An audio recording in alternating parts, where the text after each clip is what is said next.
This portion of the stream has been removed. Hello, hello, hello.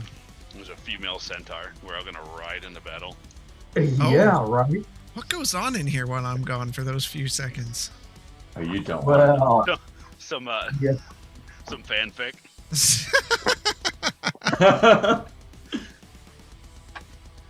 Oh, Roy, well, welcome tonight. There's still a little bit of technical difficulties going on, but let's see what else we got going on here. It's more than just get that. a candy. Evidently, we're not streaming to Facebook tonight because this is just how life goes. In the last stream of 2020. Is this the last one? Oh. It is. I mean, we could probably squeeze out a couple more before the end of the year, but this is the last Monday before the end Yeah, of the we year. could do it tomorrow. Yeah, I mean, it'd be great. See if we can run the DM out of all of his content. That's There's a good possibility that will happen tonight. So we'll see. Uh-oh. Although we are famous for stretching that into 3 sessions, so. We are. Yeah, it's always an adventure.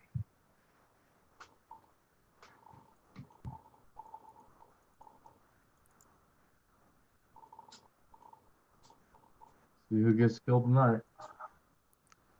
That is for certain.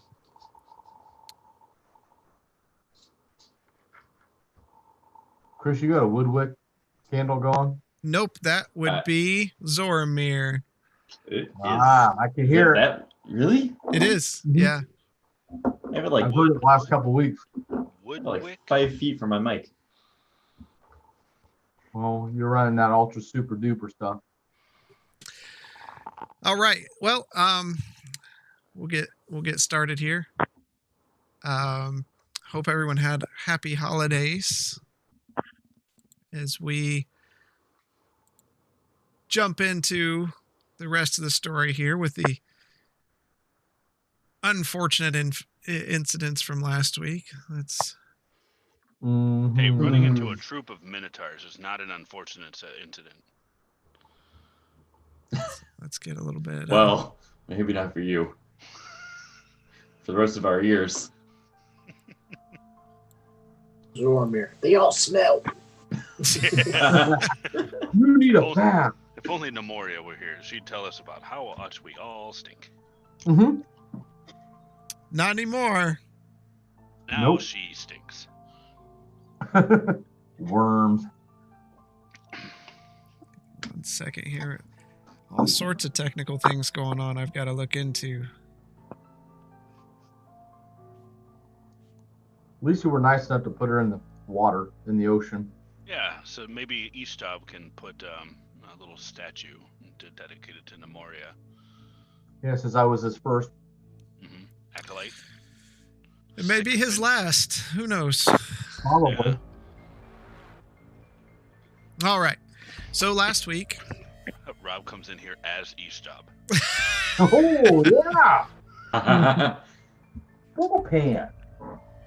Last week, the party left the Dead Spokes and proceeded east, out into the plains between the Dead Spokes and Breckensfjord. Nemoria was lost in battle as they camped next to the egg of some creatures and didn't realize it. Nemoria, we're getting some crackle from you. Nemoria's not available right now. Please try your call again later. And the Nemoria fell in battle and was sent off by the party into the wide ocean blue. As they moved forward, they ran into a camp of traveling Minotaur bards, I guess would be the gypsies, and identified They identified as centaurs. that they were, yeah. You could tell it's the last stream of this year. It'll be a fun night.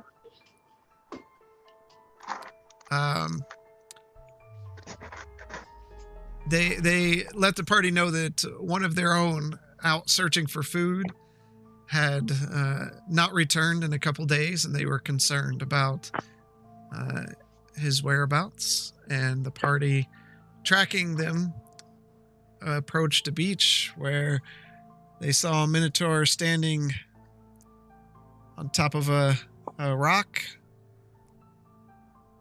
And that's where we left off from last week.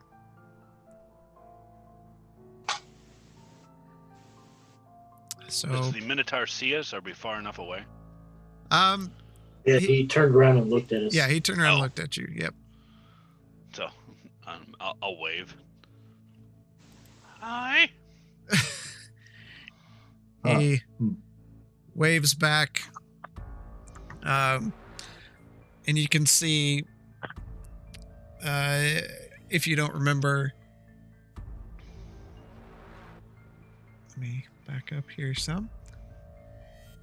He has some greenery stuffed into his belt. He's holding a rather large rock.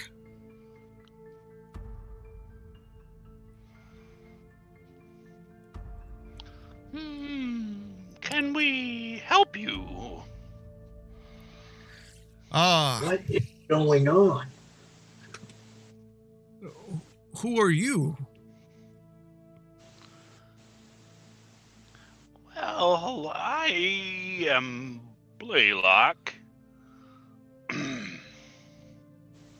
And we've come to find you.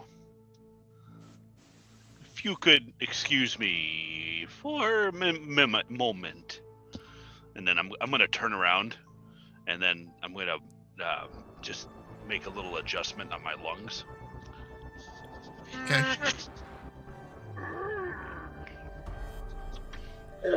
Don't mind him. That's just odd. Where have you been? I am Khan Tango, and I am from the a Minotaur tribe. About a day's ride or so from here. Out searching for food. They said you've been gone an awful long time. That's why we said we would help find you. I have been gone longer than usual. They probably are missing me. Odd that they would send a search party, though. I always returned. And you see him kind of looking around and still foraging for things. Now, we saw him using some sort of magic, correct? No.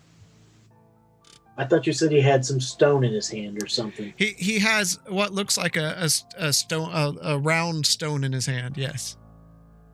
Okay. I thought there was something coming off of it, but Does he seem to have gathered much of any food?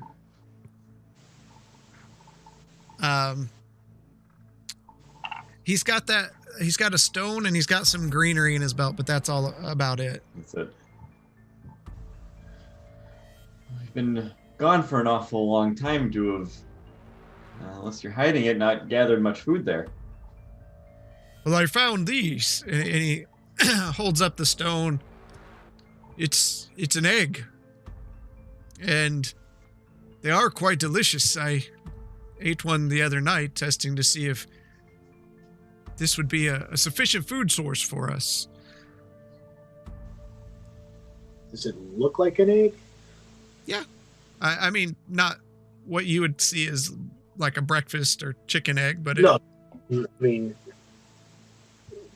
okay. Yeah. Yeah, they're all around here, and this could solve our food issues for quite some time.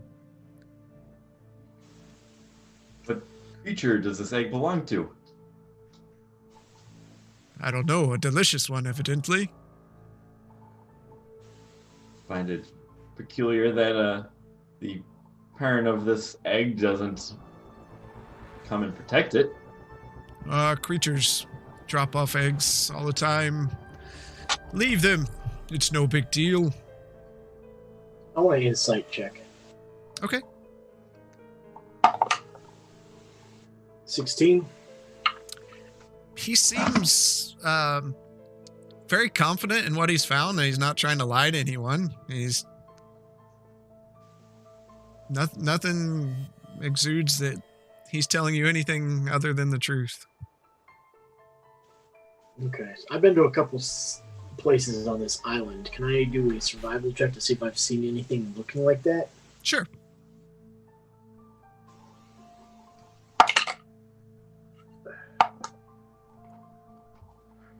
$16.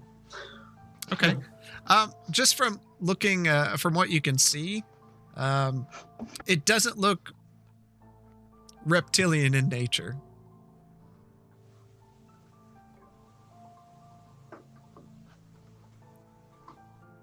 Or from any sort of bird, I should say, also. But Triceratops. Not a triceratops. from the far west. And that's why not much materials prepared. We're all rerolling. I found these, and I think if we gather a few more, maybe you all can help me take them back to the camp, and we could feast and live happily as winter comes. There is a slight chill in the air.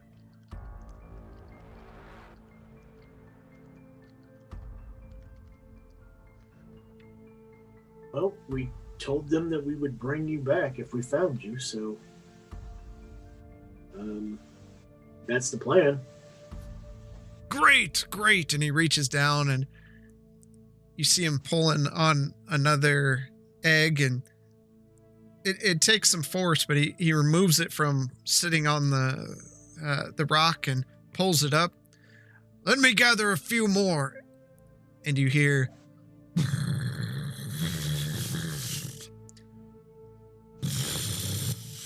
the rock that he's standing on starts raising and lifting. Khan starts showed at him to get off the rock. He starts moving. He can't keep his balance as sand falls from the sides of this massive rock. It gets taller and taller, and it stands up probably 20 feet in the air, and he just tumbles off the side, just rolling end over end, ka-doom, ka-doom, ka-doom, ka-doom, falling down to the ground, and you hear the sound of almost like a melon being thrown against the wall as his head hits a rock on the beach. And he lay there beside it as legs begin to come out, stretching to the side. And then up from the sand, you hear a clacking as massive claws raise up from the sand. And you're staring at the largest crab you've ever seen in your life. Roll initiative. Is there a table? Do what? Is there a table? A table? To hide under. He's gonna go hide under it. Let me,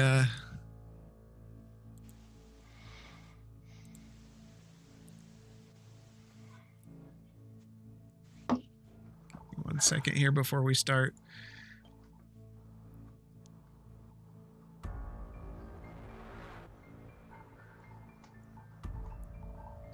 God.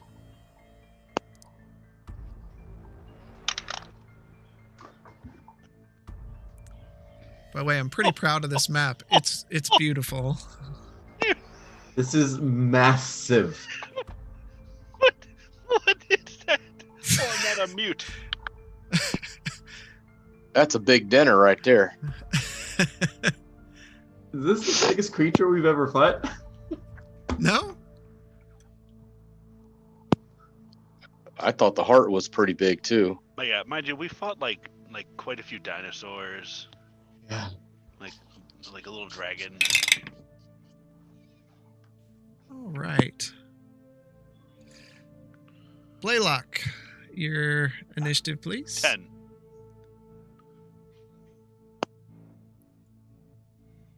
Zoramir, 21.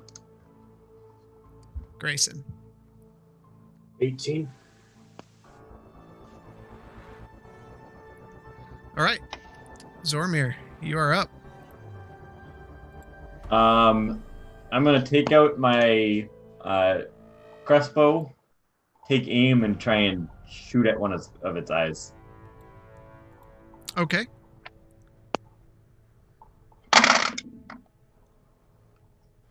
Uh, 25. No. 14. Wow, that was bad math. That's really bad math. It's going to be this way all night, folks. All right. That's a miss. As you guys hear, and it fires off into the distance, followed by a splook as it splashes into the ocean waves. And that's all I got. Going to take out my rapier and just stand at the ready in case he gets closer. Okay. Grayson, you are up. All right, I am going to run within 15 feet of Khan. Okay. I want to use my action to try to snag him with the whip and then use the rest of my movement to pull him back. So you need within 10 feet, you said? 15. Or, nope, 10. Yep. Why I thought I had a 15-foot reach, I don't know. But... Not yet. So. Okay, you're within there. Go ahead and give it a shot. That would be 27. That's successful. Yeah, you whip forward and it wraps around the foot of Khan. Okay, so I have 40 feet all at once. So how many did it take me to get there? It took you 30 to get there, so you have 10 feet. Guess that's what I'm doing. Pulling back 10 feet. Yep. Okay.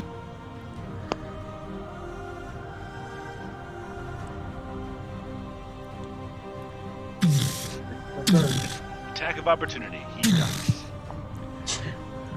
More than likely. I'm trying, man. I'm trying.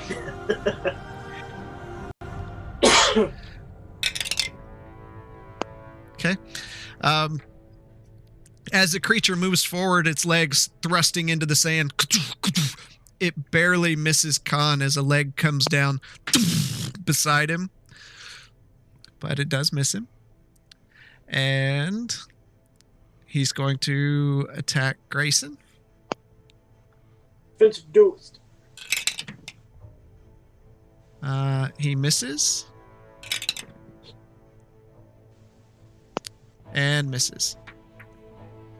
Blaylock, you are up. All right, first move, gonna whip out the turret, and this will be the Arcane Protector. Of course you're going to whip out the turret.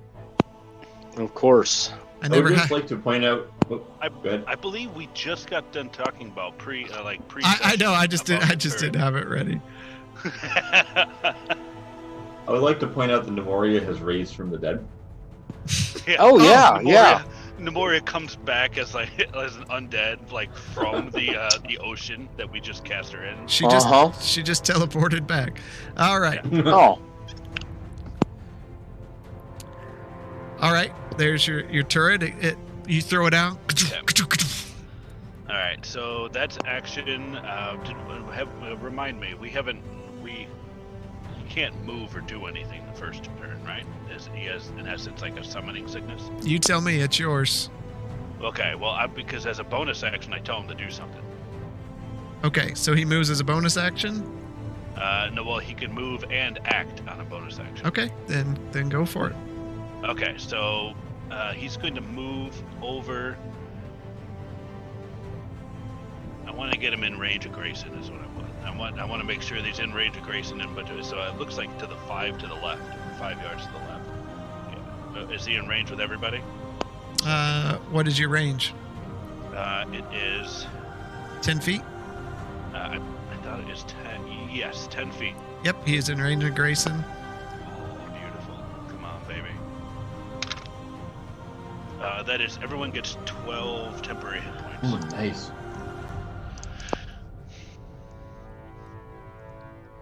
Okay, and that is, I'm going to move 10 feet myself. Okay. North. All right. There we go. That's it. That's the end of my turn. All right, Zormir, you are up. Okay, how far am I from him? You are 15, 20 feet-ish. 15 for the hitbox. With my rapier drawn, I'm going to run up to him and again slash at one of his eye stalks that are sticking out. Okay. Okay, much better there. 21. That hits. I do get a sneak attack on this, right? Yep.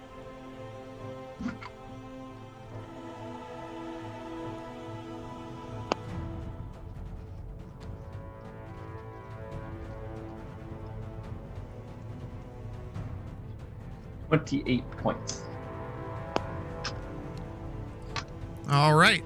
As you slash away, you kind of jump onto one of the claws, run up the side, grab a hold of one of the eye stalks and kind of yank it as you just stab and slash best you can, and then slide down back in front of it in a defensive posture.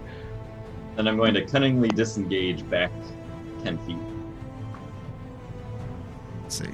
5, 10, 15, 20, 25, 30. Okay. All right. Grayson, you are up. All right. How tall is this thing? It's probably 15 feet above you. It's pretty tall. I'm going to try to get on top of it and attack it from there. Okay.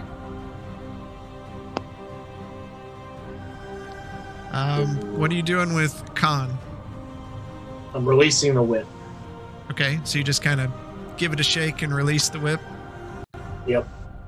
All right. So you're going to jump on top of it? Yeah, I'm going to try to get on top of it. All right. Give me an acrobatics to get on top of it, like that. Oh, that would be a 27. You're good. All right, I'm going to try to use the whip to go for one of its claws or pinchers. Okay. That is a 23 to hit.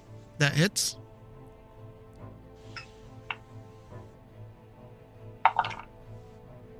For 12 damage.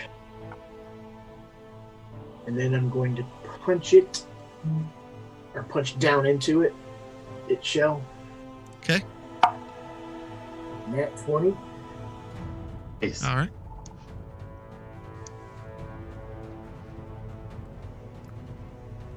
Maximum damage. The target cannot speak for 1d4 round. I think that'll be okay. Yeah, so that is 9 damage. All right. And my AC is now 21 until the end of my next one. All right.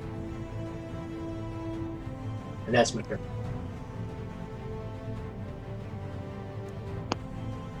Right.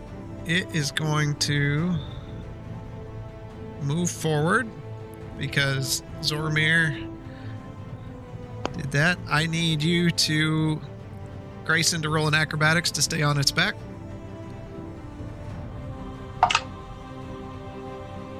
$26. Okay, you're good. Zormir, it is going to snap at you with one arm. Oh, yeah, that hits.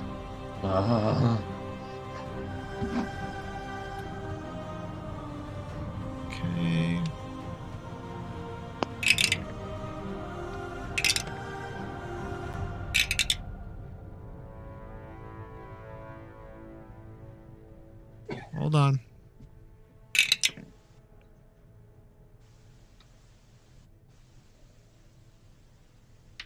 It hits you for 32 points of bludgeoning damage. I'm going to use uncanny dodge on that. And you are now grappled in its claw. And it's going to take its other claw No. and snap at you.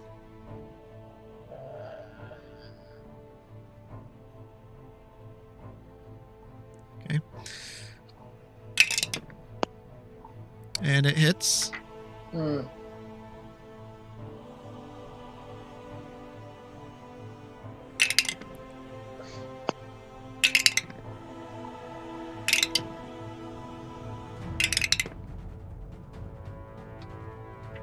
For 23 points of bludgeoning damage.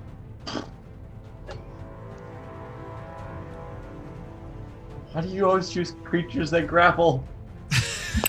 Grapple's not as bad as the others.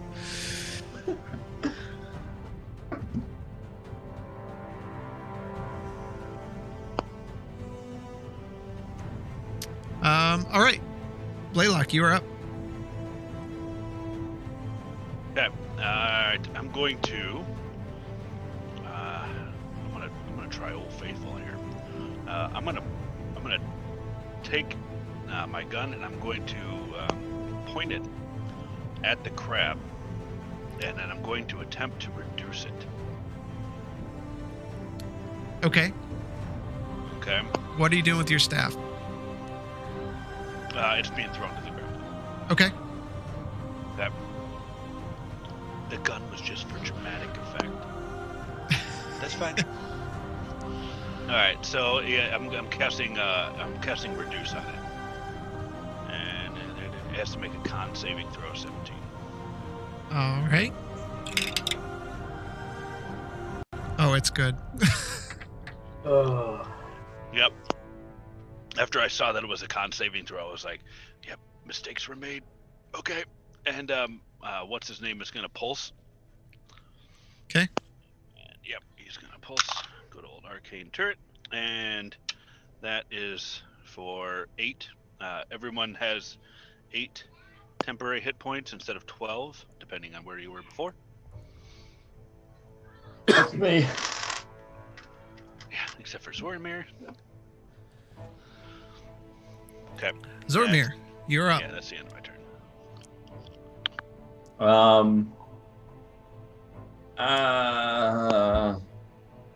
How far can I reach with my rapier? Are my arms like grabbed? No, you're grappled. You can still move and stab and do everything like normal. Your speed is just 0. Is it a full action to try and free myself? Yep. Alright, I'm gonna use my action to try and free myself. Okay. I used Flash of Genius on him.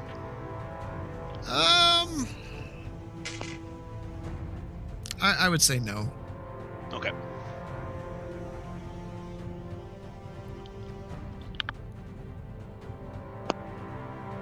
Strength check, right? Yes.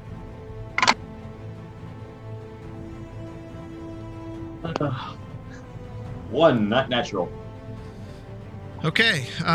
You just can't bring yourself. You push and wiggle and shift from side to side, trying to push yourself out of the claw, and you can't seem to get there.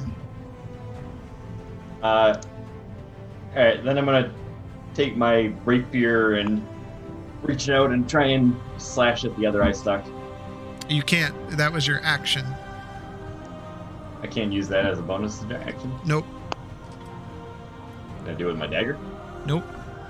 To use the dagger, you have to take the attack action. Oh, alright. Alright, that's my turn. All right, Grayson, you're up. Okay. Let's see.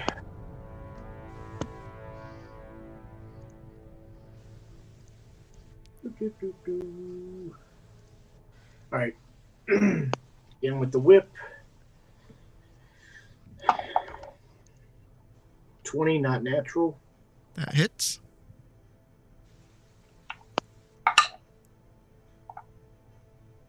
For 13 damage. Okay. Unarmed strike. Natural 19, which is a crit.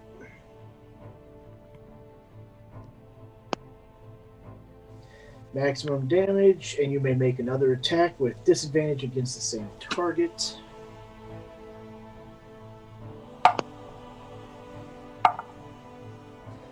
That was 13.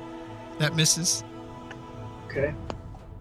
I am going to use Action Surge and take another attack. This one will be 2 whip attacks. 18 for the first one. That hits. For 12 damage. Second was 13, so that misses.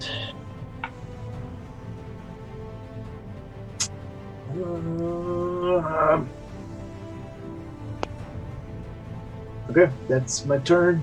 And again, my AC is now 21 till the end of my. Okay.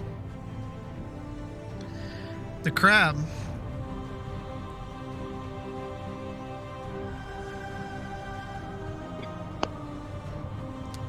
moves back toward the water. Grayson, make a acrobatics check.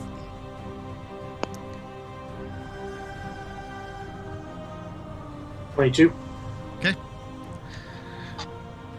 And Zormir, you feel the pincher tighten.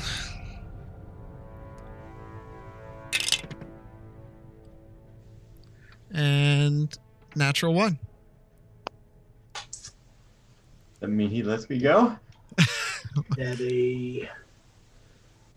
It's a bludgeoning attack. Okay.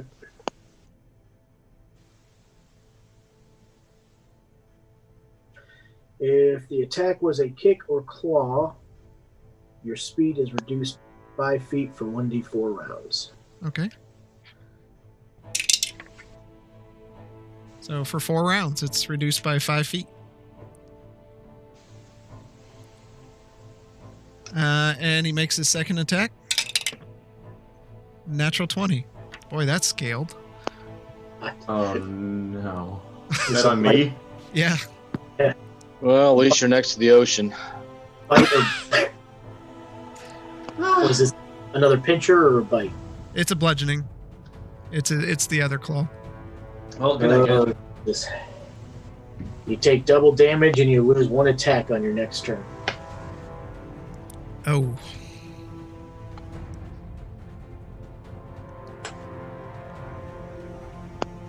Who loves uncanny dodge? Yes. Me. I do.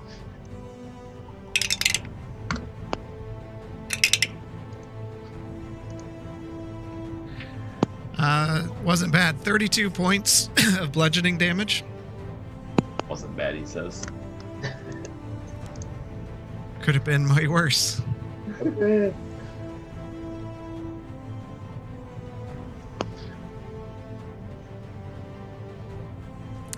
And Blaylock, you're up. Okay. I'm going to. Now, what does it take to pick up the staff again? A bonus action. Bonus action. Yeah. I'm gonna bend down, pick up the staff again. Okay. Okay. And actually, you know what? I'm just gonna do the old switcheroo. Put gun down, pick up staff. Ready? Okay. Good.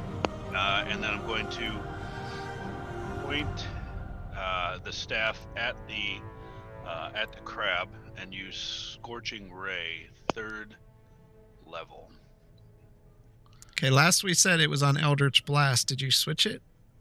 Scorching Ray is not a. Oh, you're staff using your spell. That is Sorry.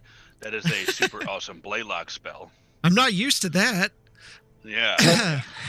Go for it. Most of super awesome Blaylock spells affect the entire party. Or everything in range. So, all right. So we're gonna point that sucker at it, and this is 4 rays. So what everyone sees is that, if anyone's looking, is you're gonna see almost like a little purple that seems to be like a target icon, on the crab, and then I'm just gonna fire, not even at the crab, but you'll see these 4 bolts will circle around and actually hit the crab, coming from all different angles. So you want these rolled separately? Yes, they're all separate hits. All separate hits. All right. So first one is. Do you want me to do damage at the same time? You can.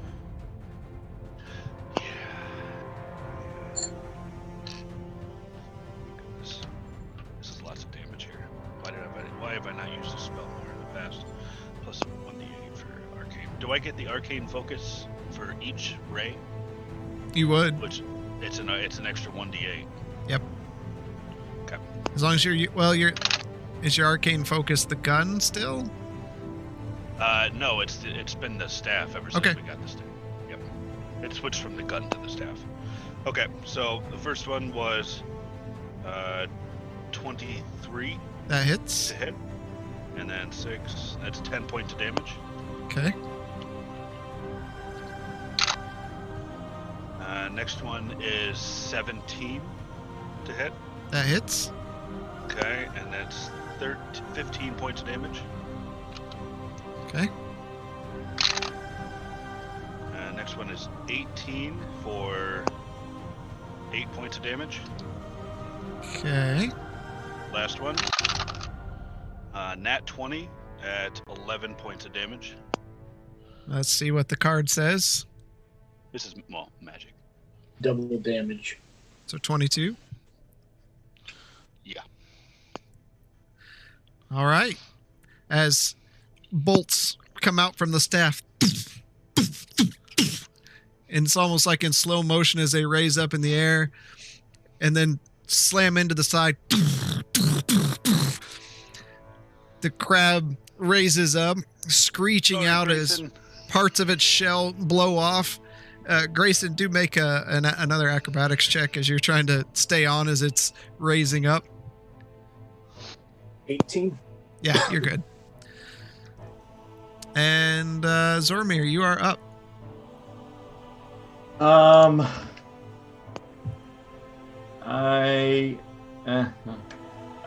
gonna try and wiggle my way out. Okay. Ooh, 17. In the confusion while it was raising up, you feel the grip loosen just a bit, and you kind of suck in your belly and put your arms up in the air, and you're able to kind of slide out and hit the ground. So you are right there. I'm going to then immediately cunningly disengage and hobble away 20 feet. Okay. Straight back. Yeah. Okay. Grayson, you're up. All right. Making an attack. That is 22 to hit. I am going to use 2 Eye of the Slayer dice, which is 1d8 each on top of the regular damage. Okay. For a total of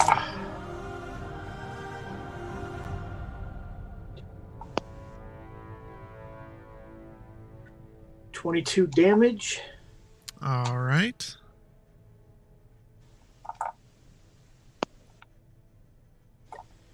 And then my unarmed 15. That hits. Okay.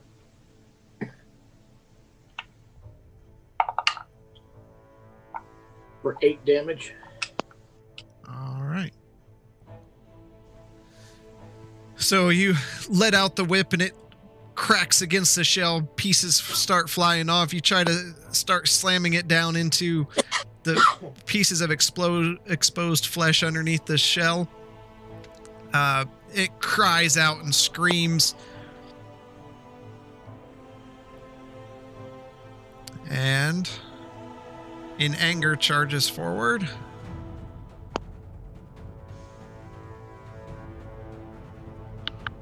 Assuming I'm taking an acrobatic chair. You will be, yes.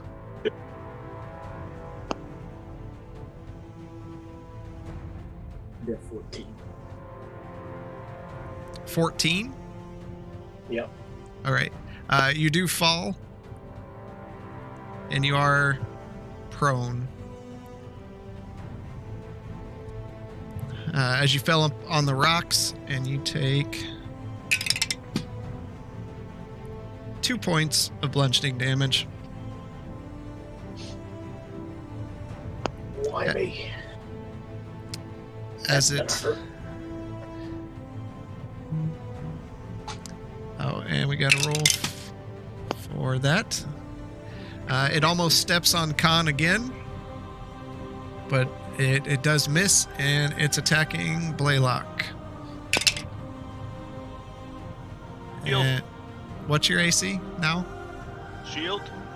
Okay, shield, you're good. And it's attacking again. I can't do it twice. Dang it. Well, it's good until the start of your next turn, so it misses again. Yeah. Yeah. So that puts it at 22, by the way. Yep, it misses. Blaylock, you are up. Ooh. Who's by me? Ooh. I think now is an excellent opportunity to use a spell that I haven't been able to use in quite a while. Ooh. Oh man. Shocking grasp. No. Heal. No. I'm sorry. I couldn't resist. I'm sorry. Wyatt, you're not here. Oh, that's right. I am. I'm going back to mute.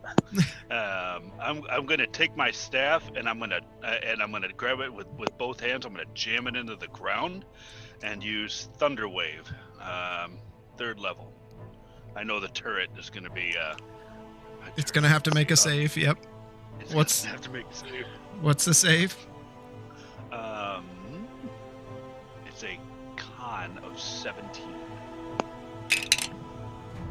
Oh, he's good.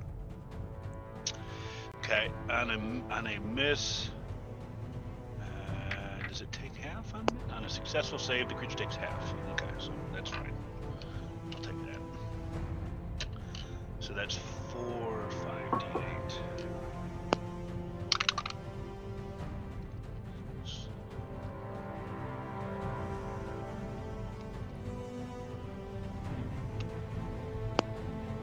And 23, so it takes 12 points of damage, and is it still pushed back? Not on a success. On a failed save, the creature takes and is pushed back 10 feet, so it's not pushed back. Oh, yeah, the turret. Oh, goodness. Let me see if I can make the turret save.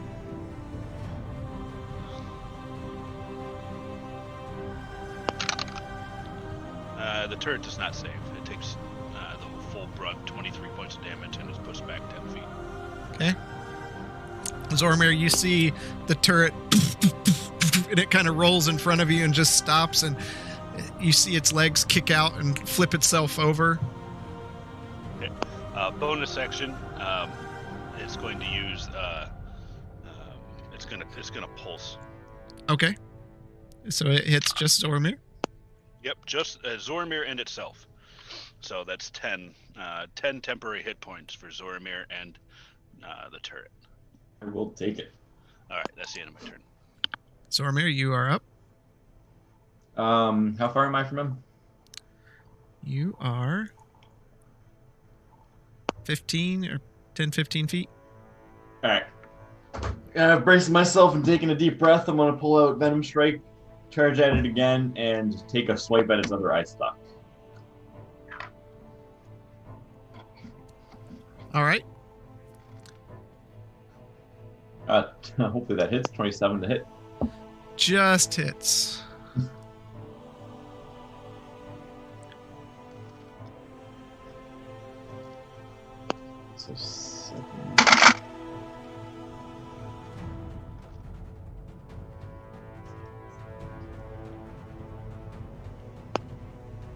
27 points. How do you want to do this? All right. I'm gonna come put a foot planted on its claw there that just had me grappled. Somersault onto the back of the crab. Take one dagger, stab it into the soft shell of it. Take my venom strike and slice off its eye, and then plunge it deep in its body. All right.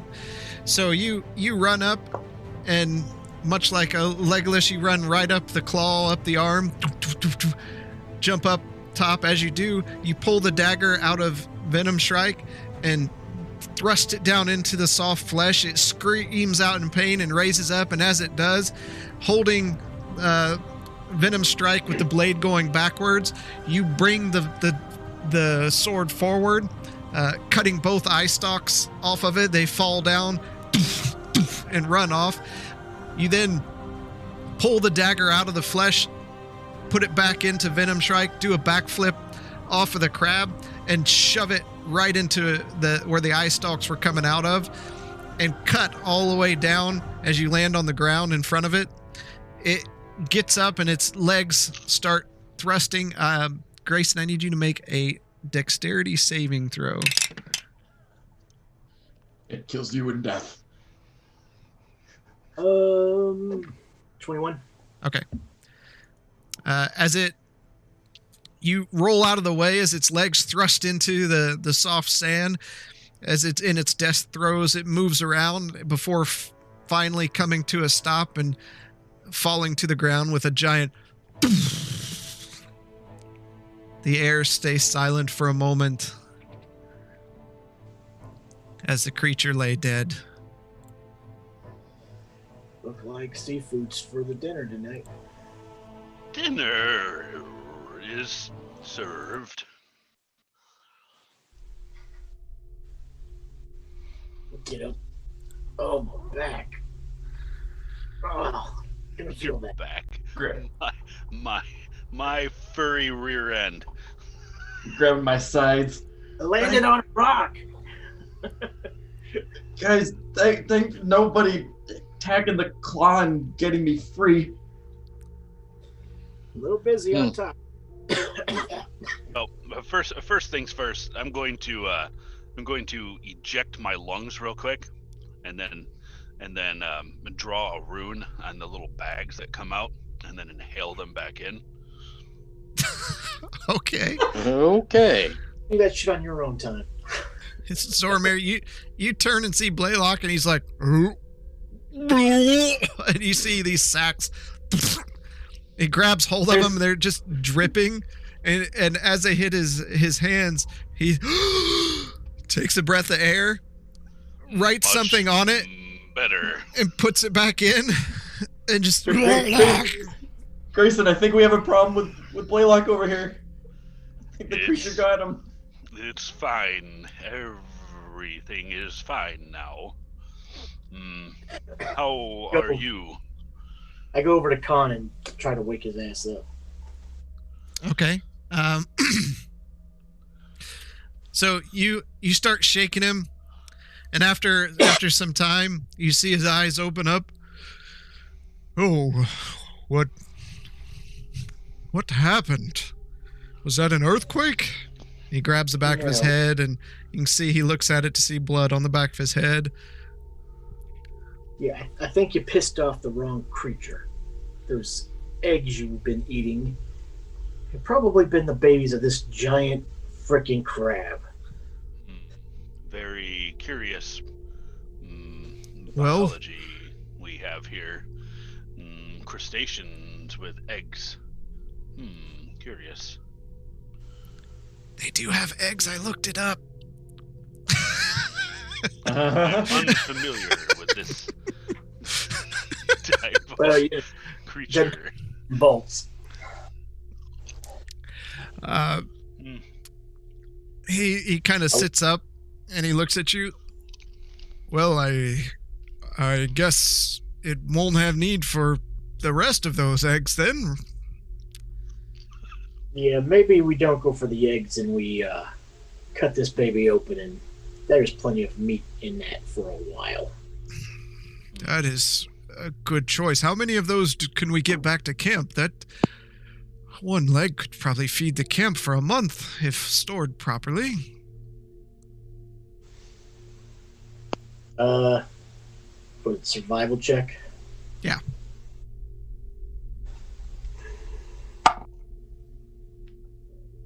See, 17.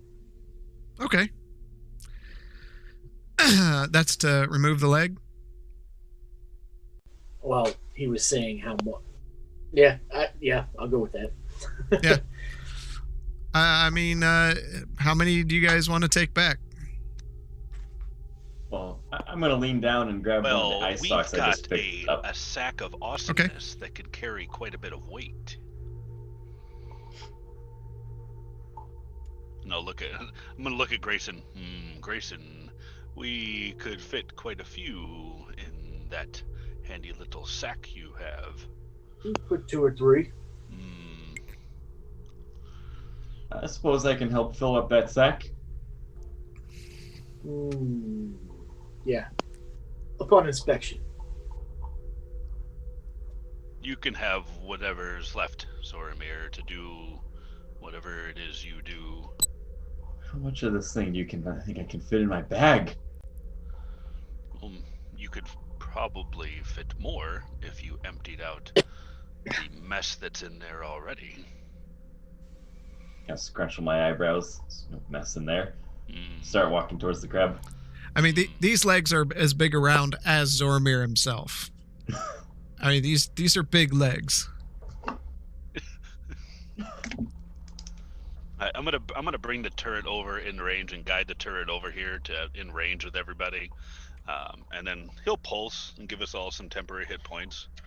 Okay. And that's another 7 temporary hit points for everybody, just in case.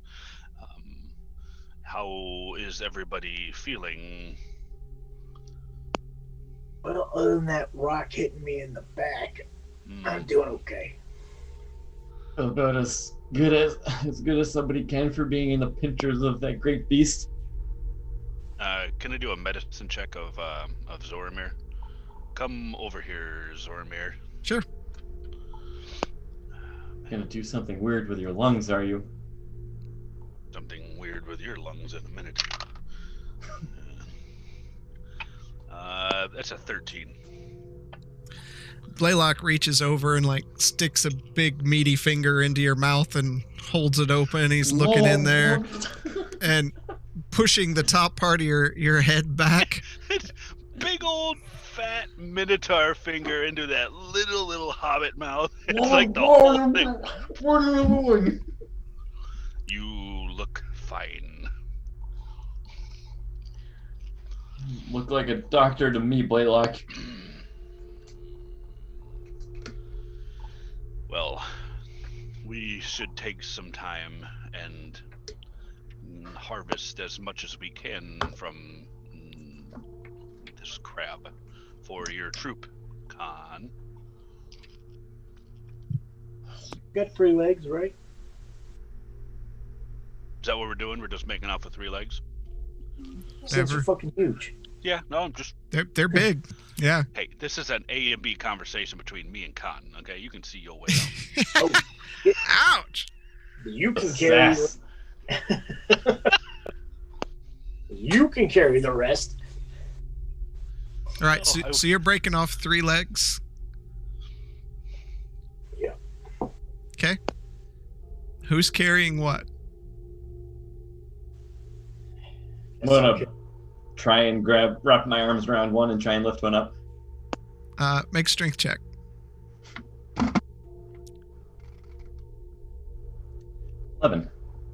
11? Yep. Wow, Yeah, is that right. like a nat 20 there? You see Zoramir grab hold of one, and he's like, "I got this, guys!" And he tries to drag it across the sand, and it's just not going anywhere. Khan walks over and just picks it up. I'll take this one. I could have gotten it. I loosened it up for you. Sure. It'll take us a while to drag these back to camp.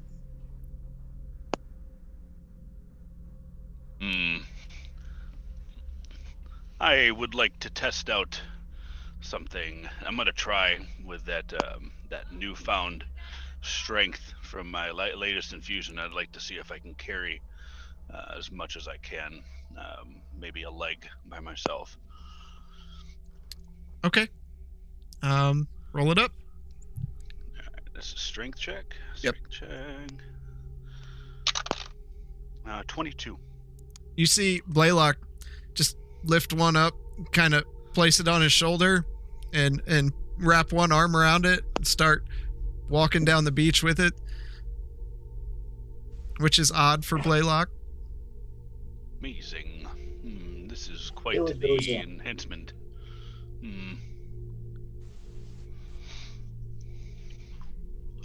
Are you guys coming?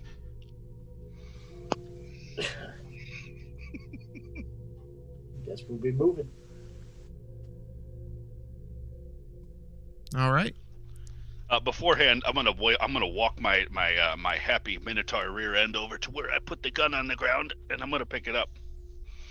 Fair enough. You're gonna get me this time. Let me put that in my notes. No. Minotaur remembers to get his gun. All right. How far do you want to attempt to go? Towards the camp, so as far as we can. Yep. All right. You spend a good portion of the day getting here, so it is definitely getting dark as you push forward.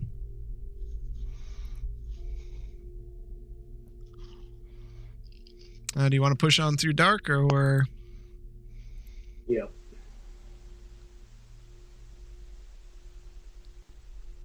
Might as well. Okay. I need all of you to make a Constitution saving throw.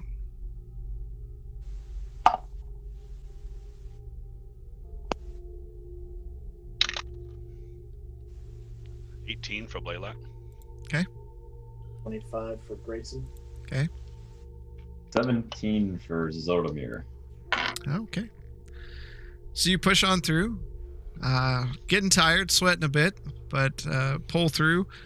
I should make one for Khan here. He's good. Yeah, I'll switch shoulders. And you arrive back at the camp just as dawn begins breaking. And you see Yeah. a few of the Minotaur tooling around the campfire, coming out of their tents from the morning.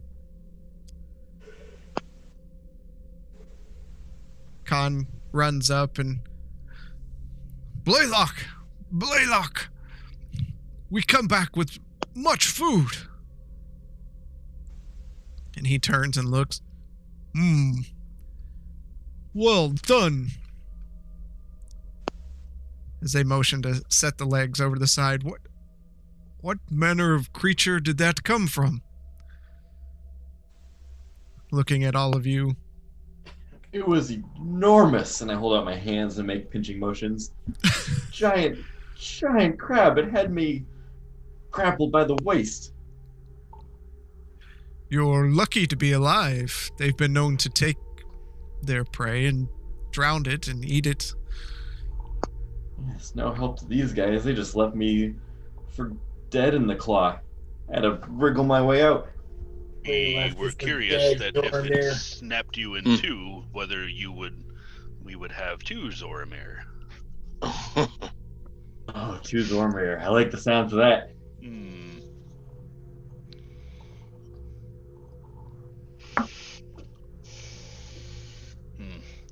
I'm not sure about the rest of you, but I'm exhausted.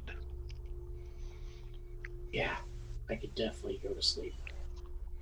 Yeah, as I'm telling the story, my eyes are kind of nodding a little bit. Sleep. It's morning. It's time to enjoy the day. You enjoy the day. We will sleep. Would you like We one were of us to marching- come sing a lullaby to help you sleep? No, that's okay. No. Blaylock loves lullabies. No, not now. I don't think I need any assistance to fall asleep. Well, we'll get this stored, and when you awaken, we feast.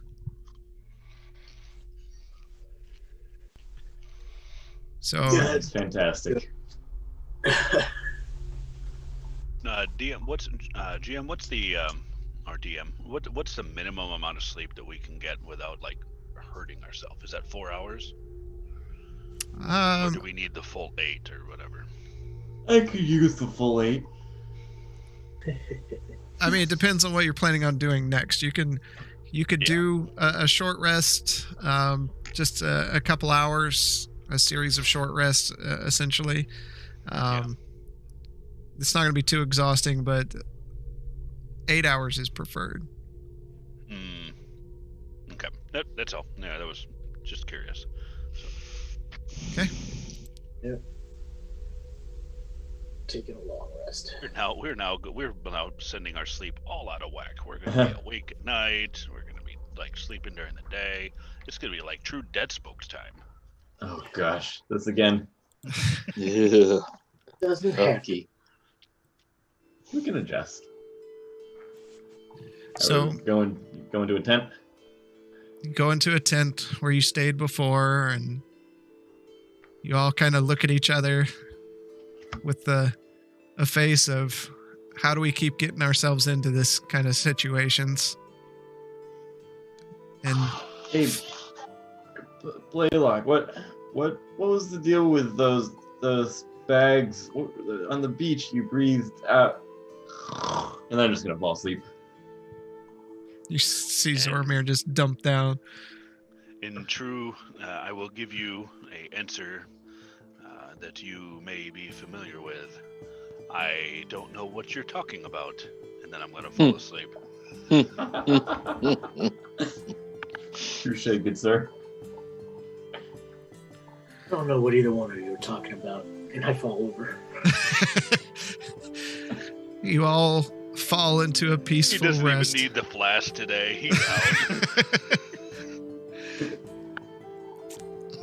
out. With a thud, and several hours pass by, and you wake as it's now just early afternoon or so, and you wake in your bunk, looking at each other, still kind of groggy, but functional. Did we really mess with another nest and deal with? No, we did not. Hmm, He did. hmm. We Wake say- up, White. Ass. I don't think I'll be eating eggs anytime soon. I'm gonna wake up wide-eyed. Thought that was a dream. Eggs. Oh, okay. Hmm. What happens when people just willy-nilly touch shit? Or at least in our experience. Usually, with large eggs mean large mommies and daddies. Hmm. Nothing against you, Blaylock, but I don't even know how these guys survived. We are we have survived much in our travels. This is a new land, very different from where we hailed from. Keeping to ourselves, mostly. It is quite different to deal with these externalities that we see in different lands. I mean, I kind of understand. I'm not from here myself, but you don't see me just going and picking shit up. Hmm. All they have to do is play some of their music, and it either scares off or puts to sleep the enemies. I think that's how they Music stay alive. is just fine, little one. I'm gonna roll my eyes.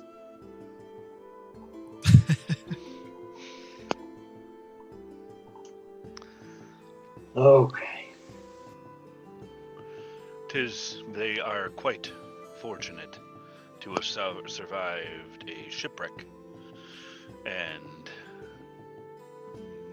be in this long on the island by themselves. Oh, shall we go collect our award and collect our praise?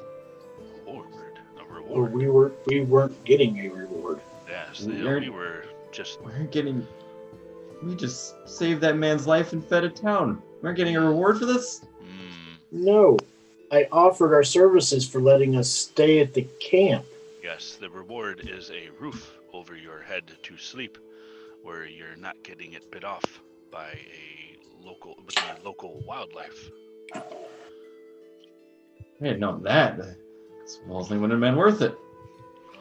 Mind you, at the time, we thought we were just looking for a wayward Minotaur, unknowingly playing with the offspring of a giant crab.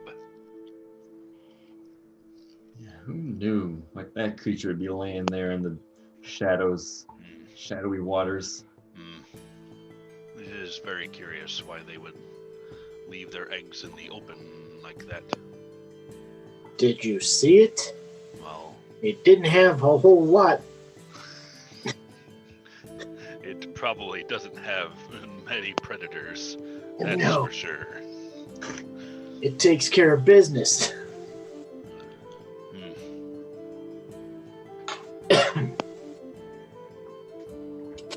Oh, Well, our schedules for sleeping are all out of whack. What does everyone think about hitting the trail again, but at night? Grayson, your thoughts on night travel? I think that if we stick to the main roads, we should be okay. I mean, there's always the chance. Yes. Let's try and not sleep next to any nests. Let's not have you lead the way in the dark, Blaylock. I You'll be can out there with see- a walking stick. I can see Has the you main fine. road been dark? You haven't been on a main road. You've just been crossing the plains Okay. because it's shortest trip. But I'm just saying, like when we went from Portstown to the fort on the main road, is it well maintained? Well, I'm not saying like well, but like Reasonably. street lights every. No, there aren't any street lights or anything like that. It's a well-traveled road. It's not like grown over or anything like that. That's what the Minotaurs were doing. They were coming over and lighting all the lamps.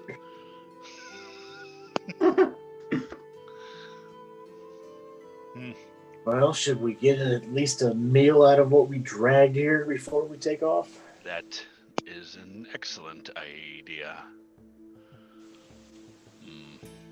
Do you think they have butter? With garlic? That's just an utterly ridiculous question. They didn't have food. I don't think they're gonna have butter, Blaylock. True. I'm gonna start making my way out there. All right. You kind of open the flap of the tent and you see that the majority of them are looking your way. You can see that in your rested period, the band has got themselves set up, ready to serenade you a song. Some of the food has been prepared, and Blaylock waves at you with a good morning type gesture. Morning, hey? Ha ha ha ha. Is what it is. Are you all Looks leaving like the you've tent? all been busy. Yeah. Right. Okay. We thought we'd give you a food and a bit of a show in our appreciation. And please, and he reaches back and grabs a small pouch. Please take this. It was all we could muster. But what you've done, you've saved one of ours, and you've brought us food. It's the least we can do is give you just a bit in thanks. I'm gonna look at everybody and give them a look of like, see, I told you we'd get something. We're not getting anything. You keep that. Yes. You gave us a roof over our heads when we needed it most. Many praises. What do you call yourself so that we may write a song? We are the Mucking Good Travelers. Mucking good. That's going to be hard to rhyme. I don't think I ever agreed to that. Well, that's true. Maybe a new name, considering the party has changed quite a bit since Mucking Good Adventurers. This is true. What do you think, Zoramir? Let's call us the Zormiran clan. That sounds like a thieves' guild. Ugh.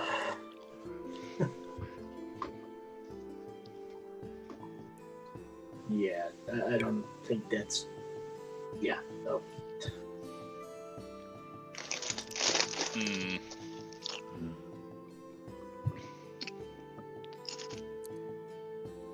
Either way, we'll come up with a song for you. Praise it. And he takes the pouch, and Zoramir, he almost, because he's so much taller than you, he brings the pouch down right in front of your face, and your eyes focus in on it as he attaches it back to his belt and secures it.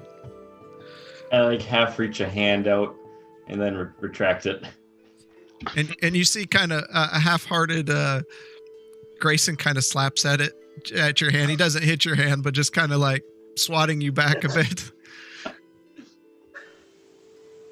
Bit like the nun, and he has like a ruler. Snap. Well, pull up a seat. Our people will serve you while we serenade you with song. I pull out my flask. And as you go ahead. I look in my bag a little bit and find a little bit of rope that I have in there and cut off 2 little like inchish long strands of it and just kind of roll it and put it in my ears.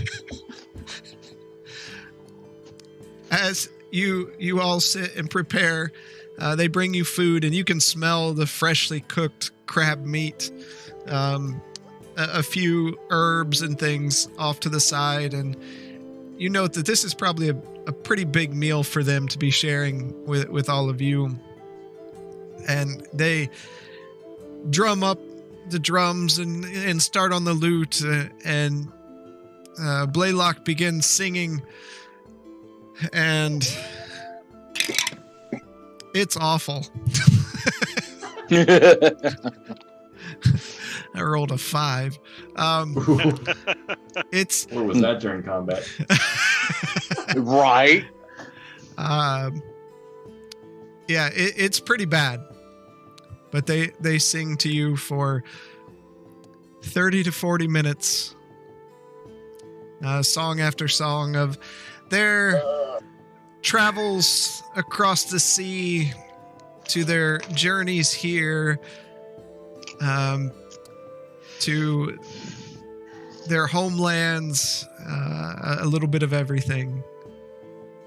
And they finish up, and Blaylock comes over to you, and I hope you enjoyed that, you're free to stay as long as you like. We kind of like having you here. Oh. Well, we do have business elsewhere. We do. Where have you visited thus far, Blaylock? We spent some time around Castle Verminia, and we had the misfortune of setting up around the Egglayer Woods. Not recommended. Though Yes, but, there is a fortress in there of kind folks. Until we landed here after stopping at Breckensfjord and seeing the dwarves.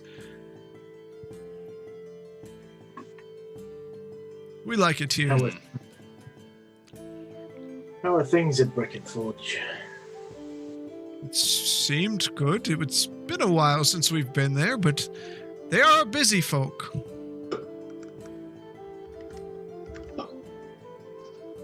Yeah, dwarves usually are. With the docks and the crowds of people moving in and out, and it was much too city for us. And they didn't like our music. How did they put it? You're making my ears bleed, I believe is what they said.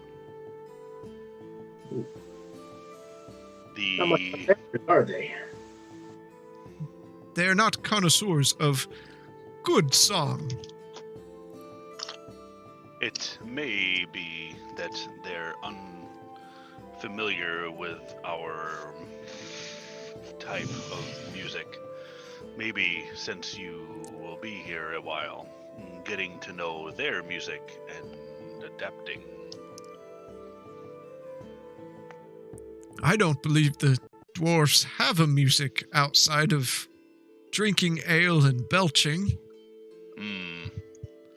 All cultures have a music that is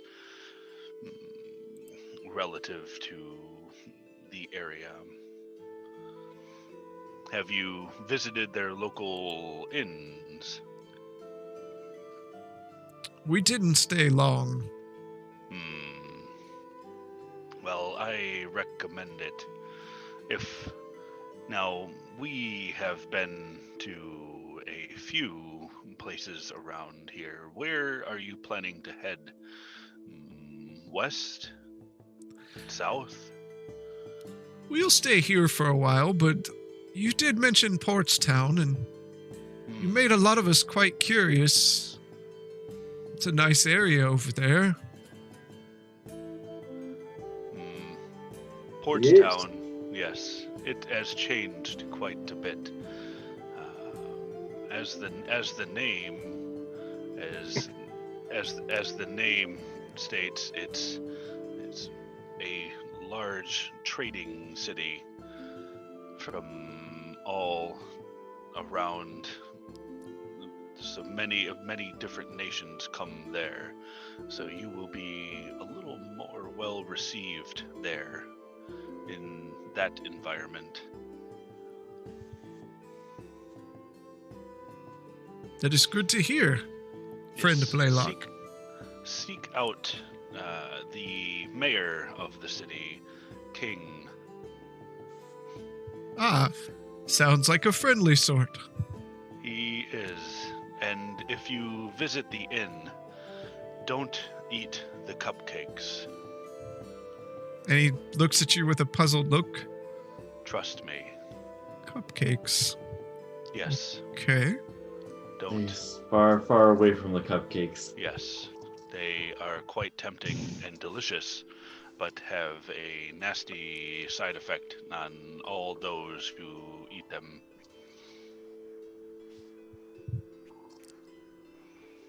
Well, if you're heading east and you happen to run into Galtier, tell him Blaylock said hello.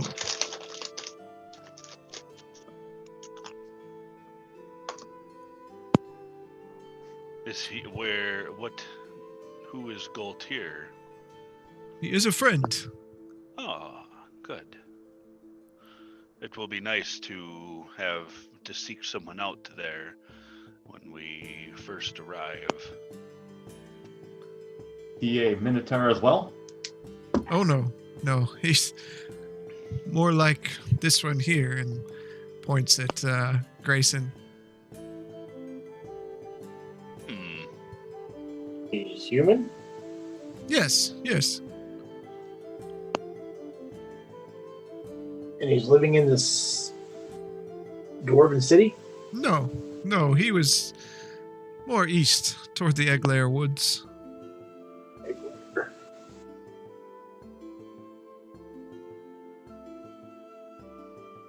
Is that on the map? Yes. Yep. Okay. Oh, yeah, there it is. You and your fancy writing.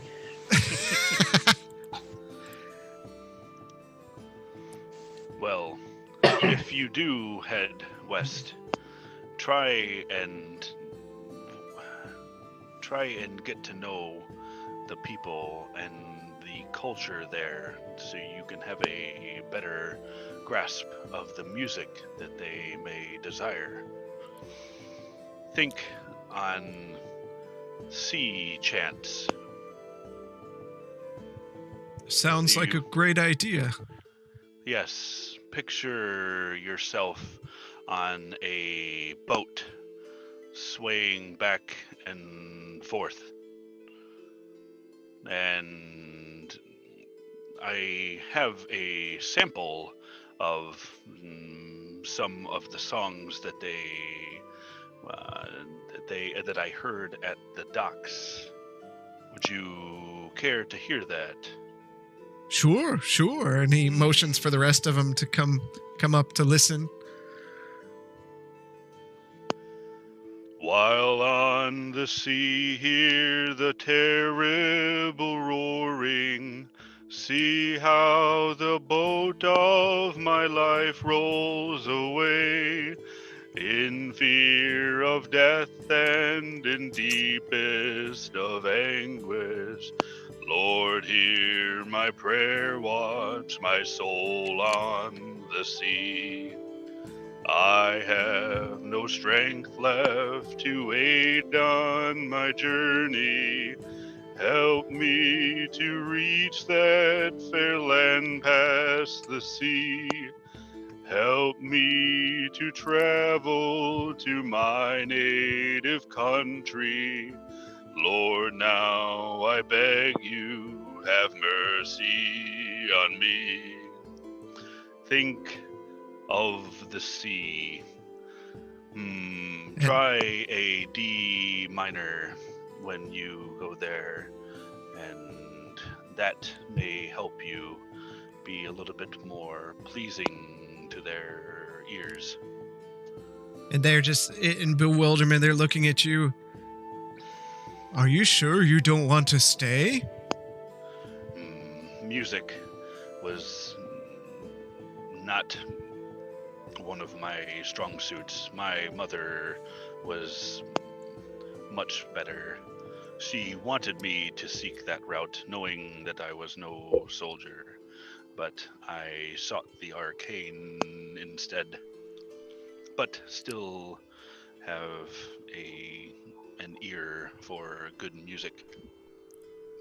Well, if you ever tire of this adventuring life, come find us. We definitely have a spot for you. That is good to know. If I survive this adventure, you would say, then I may just do that. Tell me, since you left the tribe, was that before the incident or after? What incident do you speak of? Of the torching of the town square from the demon infestation. Oh, much before that. I have no knowledge of that. good. That was a dark time. They blamed my mother for summoning a demon. Only through their ignorance, and had her carted and cast off from the town. Lanfear was her name. Lanfear. Why does that sound familiar? As wife of Ruark, who was head of the guard. I don't remember a Ruark, but Lanfear sounds familiar to me. I've heard it. I can't say if it was from when we were there or in our travels, but it's a name we have heard. It is good to hear that she is known. She's missing. I thought dead, but there is. I have reason to believe she may be alive. Well, hold to faith, brother. If you believe enough, she'll be alive. I'm quite sure that's how that works. Of course it does. And he looks at you and he just puts his hands up in the air and closes his eyes. You just have to believe. Okay. And I go out to get my deer. I'm gonna try to bond with it. Okay. Well, they'd be kind of out. You guys didn't tether them or anything. They don't like that. Why would we do that? Yeah, so why would we tether them? Right. So Zormir, you have connection to yours. I do. Are you calling yours in?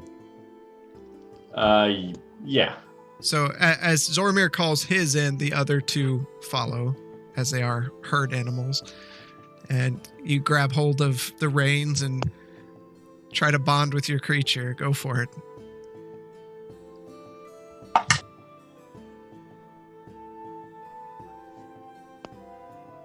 That's It kicks you. It all. You grab. You try to bond with it by grabbing its. Never mind. You hold its face in your hands, and you look it straight in the eyes, and just begin soothingly talking to it.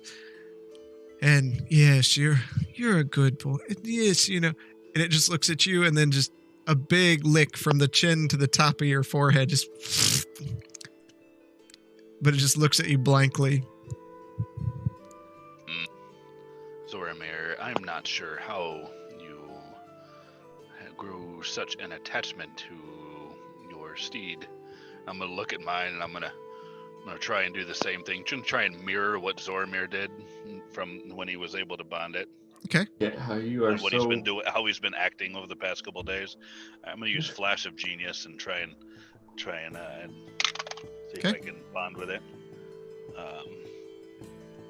14. Didn't quite make it.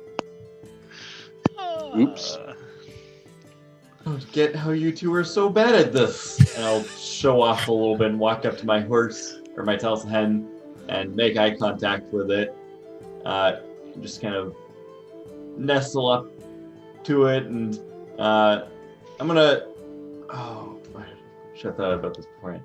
I'm gonna hold out my hands, gesturing for it to lift its paw up, and then, or its hoof up, and kind of create a little secret handshake with my Telsa hen.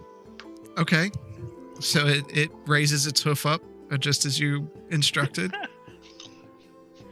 Then I'll kind of do a little acrobatic flip forward to pull down its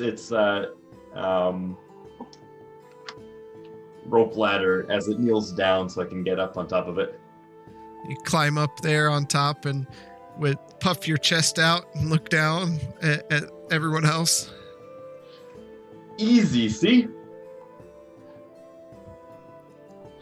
I hate you right now. Yeah, and then as like Grayson and Blaylock both have like spittle and drool all over their face.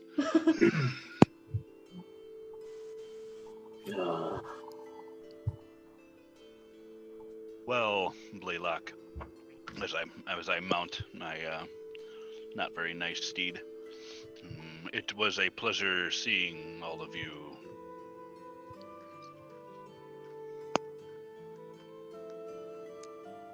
And he looks at you. Anytime, brother.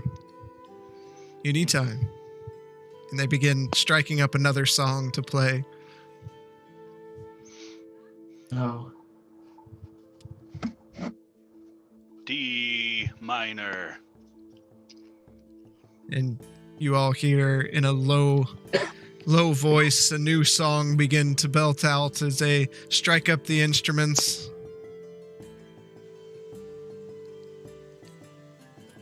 Better.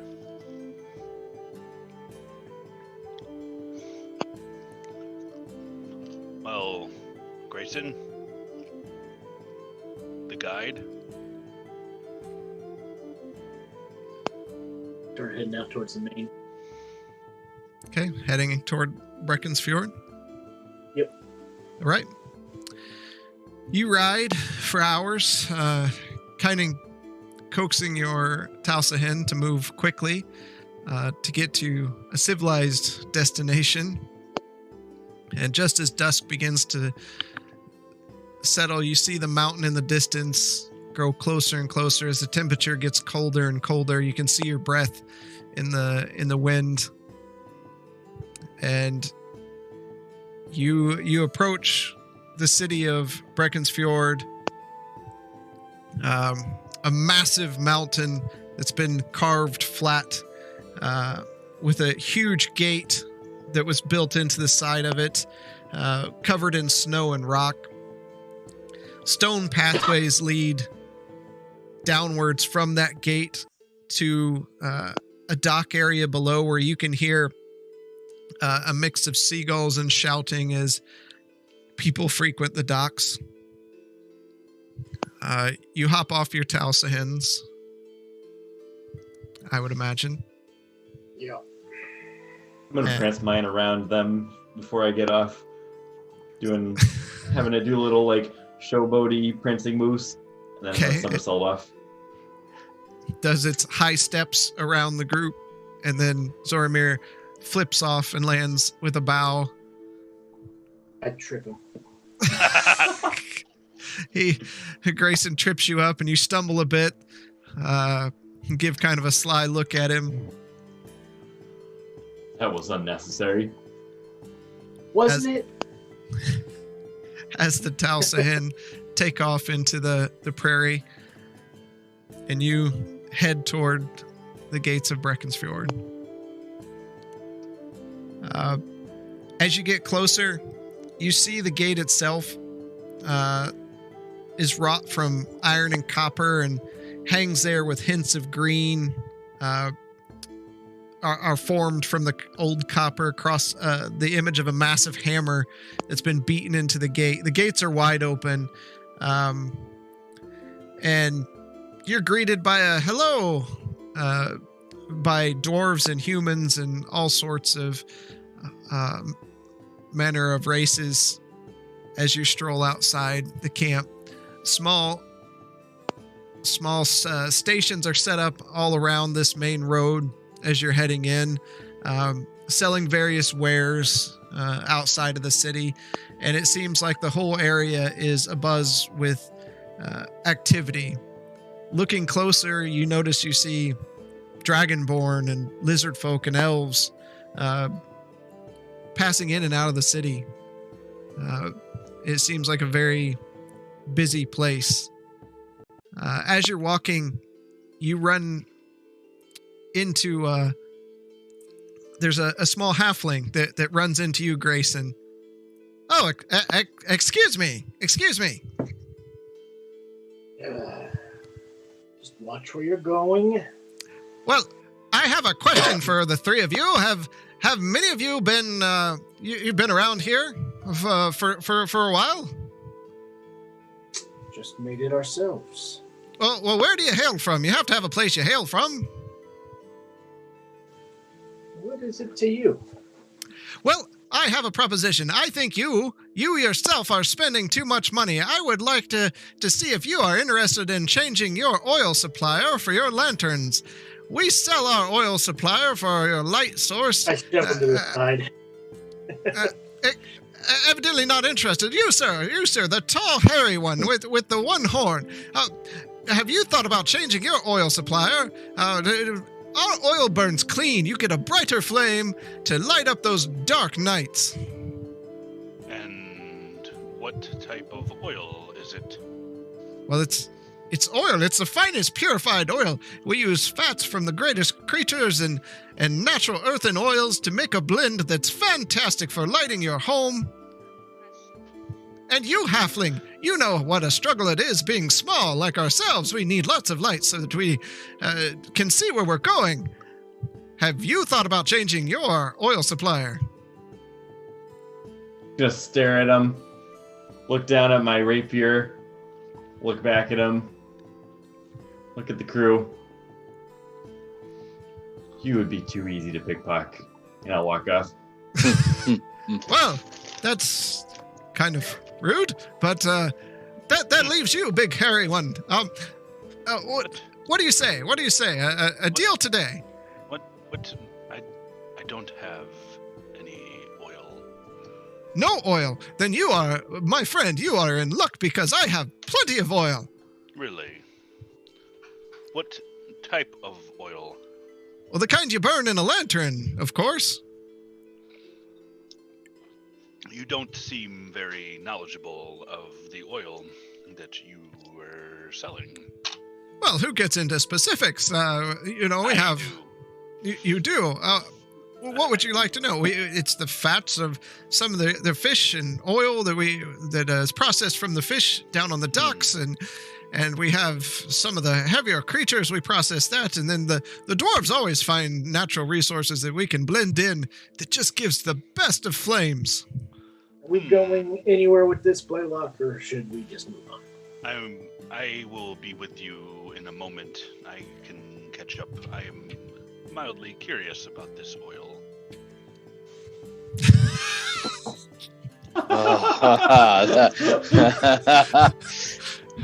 Go Dungeon Master. I'm gonna grab Blaylock's arm and try and pull him off. But how flammable? Let's go, Blaylock. Give the oil. Have you ever heard of snake oil, Blaylock? I've got plenty of that to tell you. Oh, I thought we were talking about lantern oil. Snake oil? Well, of course, we put a little bit of snake oil in there because nothing makes a flame burn brighter than a little bit of snake oil. How many snakes do you have to milk? Well, if you get the big ones, it's not that bad. What is the purification process of the oil? Well, I am just the salesman. I don't make it myself. We have people that make that. Yes. Move along, little one. Move along. No, maybe next time, I suppose. Get that information for me. I may be curious to use it as in a fuel. Well, sure. I'm outside. You can find me here all manner of the day and be happy to part with our extensive supply of oil, and we can even have it shipped directly to your home. I have an ass-kicking boot here that I could use all day long. Are you interested? And he reaches back and kind of holds his butt a bit. Did you see that? We got a new one in on the ship. Let me go talk to them. It's been a pleasure talking to you, all of you. And if you need anything, you can come by the shop here. We're set up right outside. And he scurries off. But is it cotton that you use to filter the oil, or is it another substance? And he's just off in the distance. Okay, you guys said you had some sort of contact here. Well, our contact is the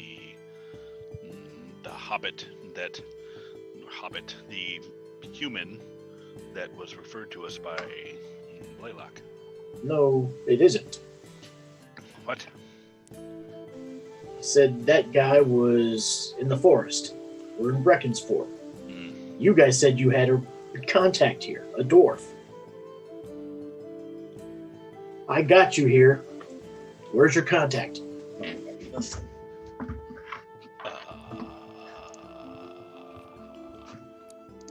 Hold, please. Help. Help. Come on, guys. Gallius? It's in there. Please hold. The Blaylock is loading. You get the spinny wheel. Blaylock just stops where he's at and has a blank look. His tongue flops out the side of his mouth. His eyes roll like in a wheel pattern.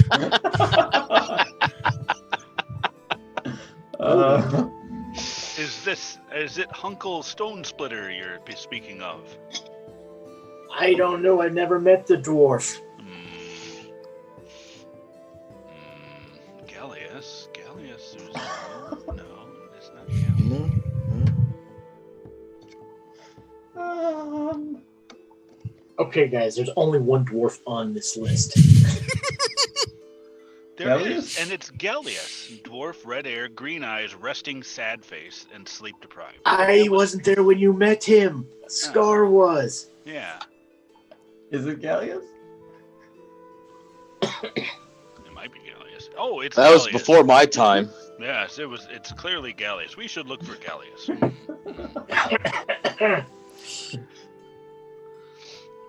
Who the hell is Gallius? Honestly, I think Gallius is the woman mother of the dwarven child who was half was in the process of being turned into a. No, there's a Gallia. I have a Gallius. There's dwarf, red hair, green eyes, resting sad. Yeah, face. it was Gallia. Oh, okay. Well, her husband disappeared on a voyage to Waterdeep. She lives in Uncle Portstown. Splitter. Oh my goodness, guys. Anyways, what are you doing? Steve, we need to find Grayson, Steve. The name escapes me, but maybe upon further consideration, I may be able to recall the name in question. A lot has happened since then. Much loss. Much loss.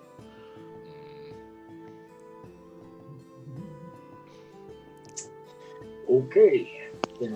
I think his name is Broman Karth. Why don't you go ask for Broman Karth, and then I'll go and. There's no need to be an asshole, Blaylock. I got you here. You had a contact. I'm sorry you forgot the contact's name. Yes. My notes may have been scattered from the travels from Portstown to here.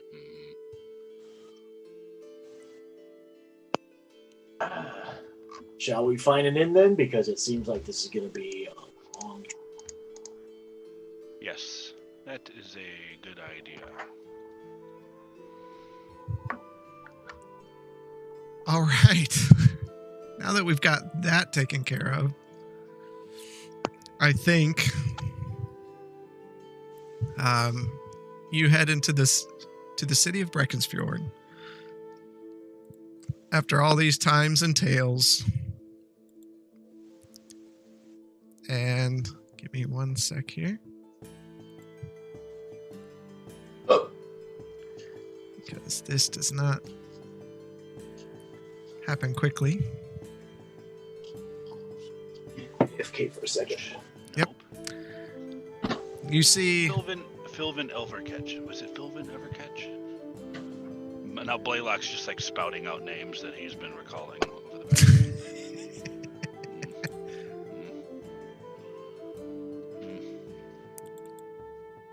Getting something for you real quick here. There it is.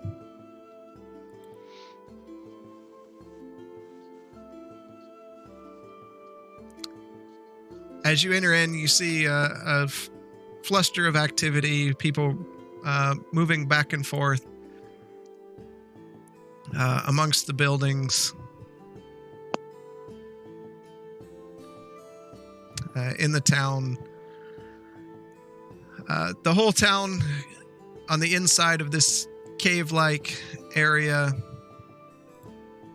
covered in a light orange glow from what appears to be a river of molten lava that runs through the center.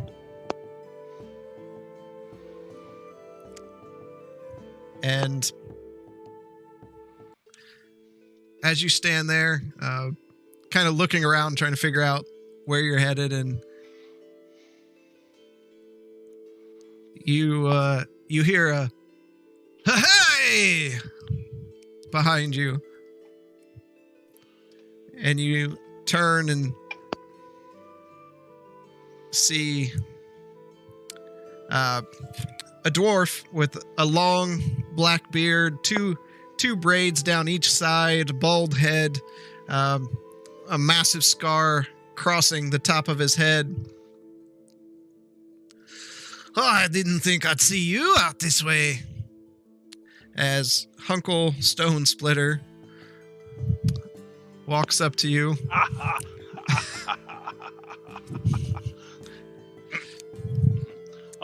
Uncle, it's been a while. I'm glad we could meet again. Aye. You finally made it to Breckensfjord, eh? Yes, it has been a long journey.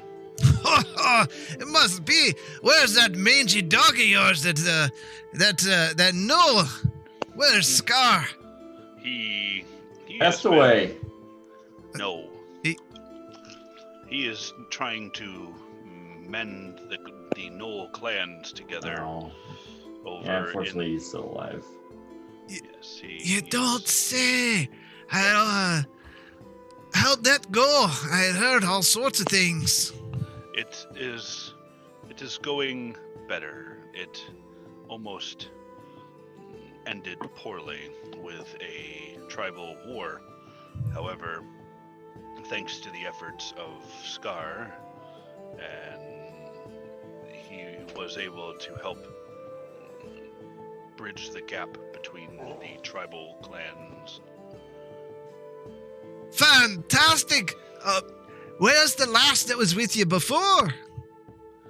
She sadly didn't make it. Ah, that's too bad, but who you got with you here? I think I've seen you around Portstown a few times.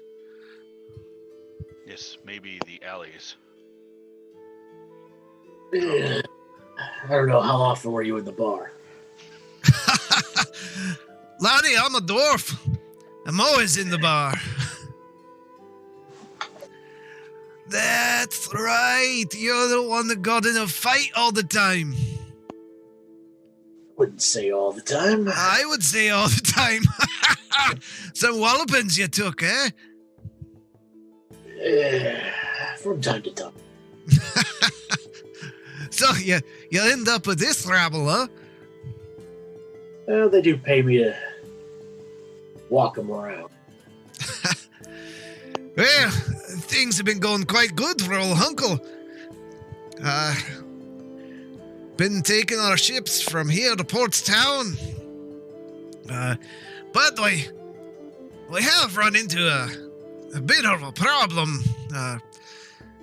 We like to do a little fishing and trade in the fish we find, and wouldn't you know it, there's some weirdly aggressive fish we've been catching right off the tip of the old fort.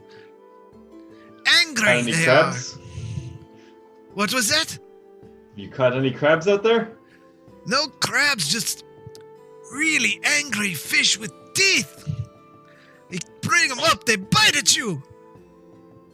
We ran into some piranhas Yes. in that area. Yes. But the weird thing is they got fur. Fur. Furry fish. That is quite an evolution in such a quick. I mean, That is very Well, we strange. stopped fishing is what we've been doing. We almost lost a man. We had someone lose a finger. I would be very careful around those fish. Very aggressive. Very, very aggressive. How are they for eating these fish? Eaten. We threw them back. I ain't eating that. If it's mean enough to bite me. I'm an old codger, but I'm not dealing with that. I'd throw them back in. Let the big fish eat them. Maybe a kraken. Never known a dwarf to back down from a good fight. You've not known many dwarves. So, maybe I was gone, but is this your first time here?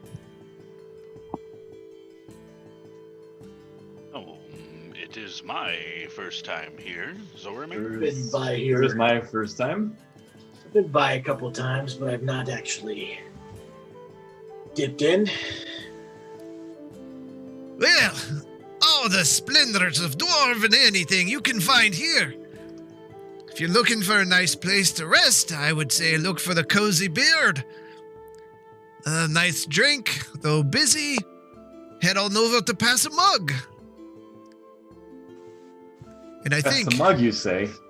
I guess Pass a that's mug. That's where we're gonna find Greason. Quite possibly. Though I don't think you'll be quite as lucky with your fights here. Why I is don't know. I've that? taken a wall up before. Yeah, those dwarves are a hardy bunch. You have many acclaimed fighters around here. I wouldn't say acclaimed, but we stay busy. And if you're into something like a little bit of history, stop on by our treasured past. All sorts of dwarven antiquity. The treasured past, you say? Our treasured past. Our treasured past. I like it.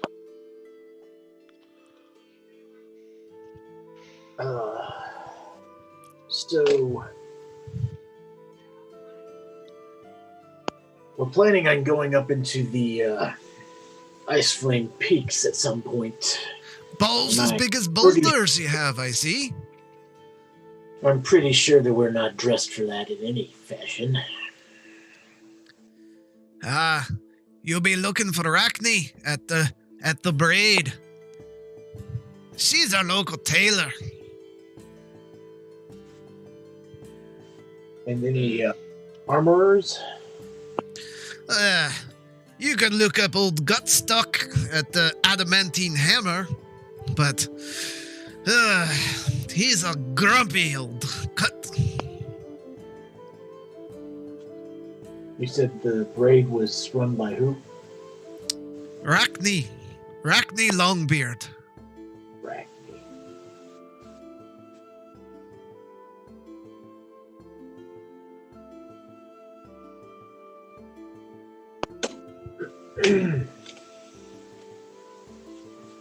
Arachne Longbeard of the Adamantine Hammer. No, Arachne Longbeard of the Braid. The Braid. Oh, these new names. Taylor. He's the tailor. Yes. Gutstock. Don't be a gahoon. Adamantine hammer. Not sure what a gahoon is, but that doesn't sound. It's a titi pleasant. mall. Looks like a butthole. Titty mall? Teethy mo. Blaylock. I'm having hard time with the accent. I don't meet many dwarves. Well, I apologize. maybe you'll have luck with the folk that runs the alchemy shop. It's a real simple name. It's called Eats Not Beer. It's not me. Well, that does alleviate some confusion. Yes, there was quite a bit of confusion. He changed the name. Run by a lizard folk. Ah, lizard folk. Oh, It's a nasty profile. bitch.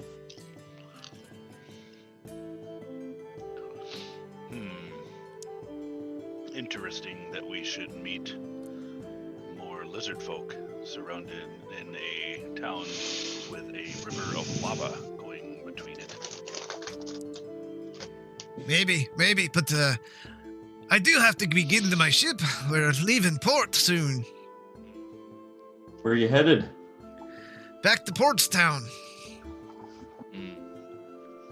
Tell King we said hi. Will do, laddie. You keep your nose clean. Don't be causing any problems here. Oh, I never cause any problems. I wouldn't think. I'm just an innocent little halfling. Aren't Maybe I, I'll- guys? Did we Maybe ever I'll get see the if I can purple look pants? Scar up. Did we ever get the purple pants off of Nemoria? Mm-mm. Nope. Oh my gosh. All that Why work. would we? Yeah, none of you guys were worshippers, so Thinking maybe old Uncle Stone Splitter could drop off a pair of purple pants as he's circling around Fort Tenebris. Just gonna drop it overboard.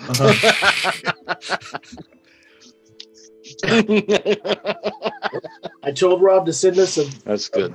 list of all the stuff that he wanted us to have, and that was not one of them. Mm-hmm. I forgot all about it. My bad. it's fine. So he waves to you, and He seems like a very welcome fellow. He does. Look at all. Not the very hard to information he forget, gave us. in my opinion, but If you remember, I did not forget. that must have been when I was gone, because before I left. I Yeah. clearly remembered Uncle Stone Splitter.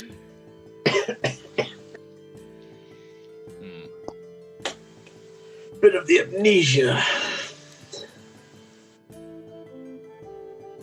Well, now that that bit of business is done, why don't we go to the inn and get a room? Since DM, it is late, right? it was just dawn as you were getting in. I mean, it's early Oh, evening. That's right. Yeah. Well, okay. Well, how's ours? So we've been up for how long then? I mean, probably 10 hours or so, if that. Okay. Maybe so we're not gonna less. Keel over from No, exhaustion. no. You're far from exhaustion. Okay. All right. I don't want you to sprout horns and be like, hey, you have one level of exhaustion. The horns are Not always bad. there, but yeah, no. They aren't going stab yet. Well, what shall we do? Well, if we're going to go up into the mountains, we might want to learn a little bit about the history and get prepared for cold weather. I've never been up there myself, but If we go to our treasured past, we could learn about previous adventures of the folk of this city. I agree that would be very beneficial. But I may be lost there for many, many, many hours, given the opportunity to learn. Perhaps Blaylock shouldn't be allowed in there. If that is where you would like to go, I will certainly enjoy the endeavor. What do you say, Grayson?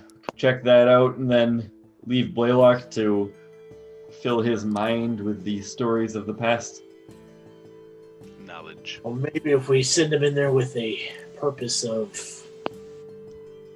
the shard you're looking for, maybe some background on the mountains. Hmm. Give him a focus instead of Books. just read everything. Yeah, books. Blaylock, will you be able to go in there without getting distracted?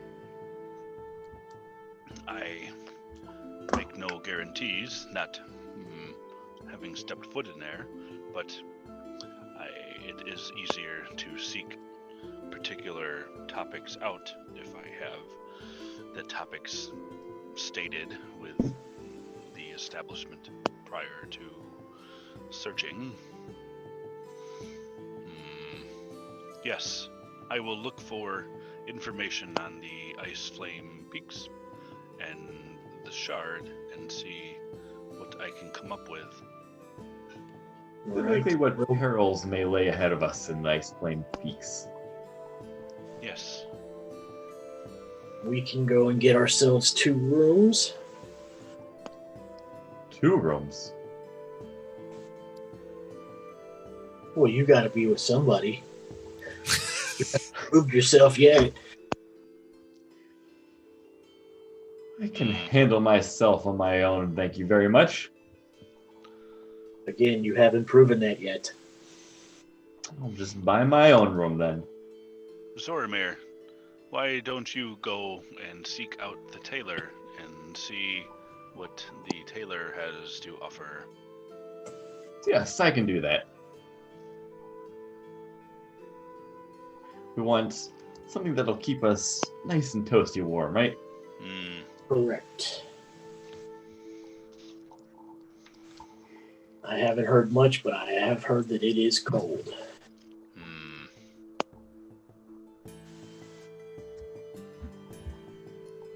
Well, that being said, I will attempt to find this treasured past. I'll try and find the braid. I'll be at the bar. What else is new? Well, you know, it is the inn. No, they're actually 2 different places. Are they? Mm-hmm. Yeah. I thought you said what? Crazy Beard is the cozy. inn. The Cozy Oh, Beard is Cozy the inn, and Pass a Mug is the Oh, okay. tavern. Sorry. No problem. I'll go secure our lodging. All right, so you're all splitting up. Yep. That was the last we ever saw of each other. Don't try to stay out of fights there, Grayson. I only Try fight you. and stay out of people's pockets, Zoramir. Have you ever seen me in somebody's pocket, Blaylock? If I did, you'd be a poor patron of your art. I rest my case. Not the point he was getting, Boromir. We've been in town less than 20 minutes. I'll give him a wink and walk off, trying to find the beard or the braid. Okay. All right, so we'll deal with Blaylock first, since he's in left. You travel around, you ask people. So some of the folks kind of turn away from you.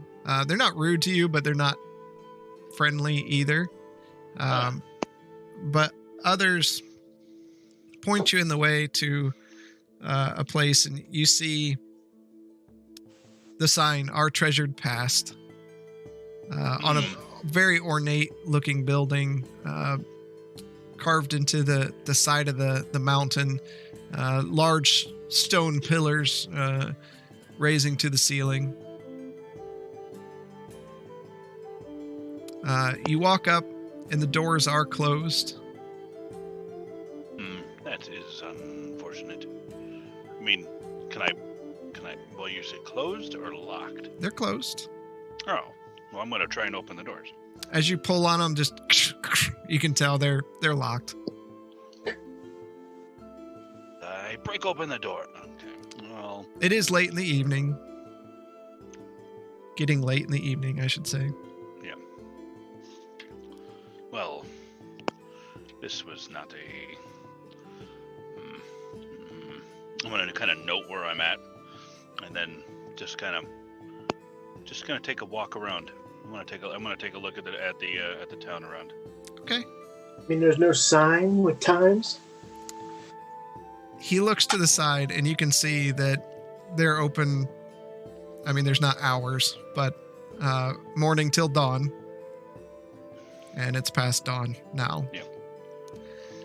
You take a look around. You kind of look over at the lava flow, and you look over across the lava flow. You see a rather large building, almost palace-like, and around it are these beautiful flowery trees surrounding it that, while they don't get sunlight, they still seem to grow and bloom. Fascinating. Can I make my way over there, or is it no? From the map, it looks like it's guarded. There's like a guard post out front. Yeah. I mean, that's up to you. You can try to. Yeah, I'm gonna walk up there and then take a look at the trees. Okay. As you walk across there from the left-hand side of the city, and there are 2 guard posts there, 2 dwarves come out from the side. Yes, state your business.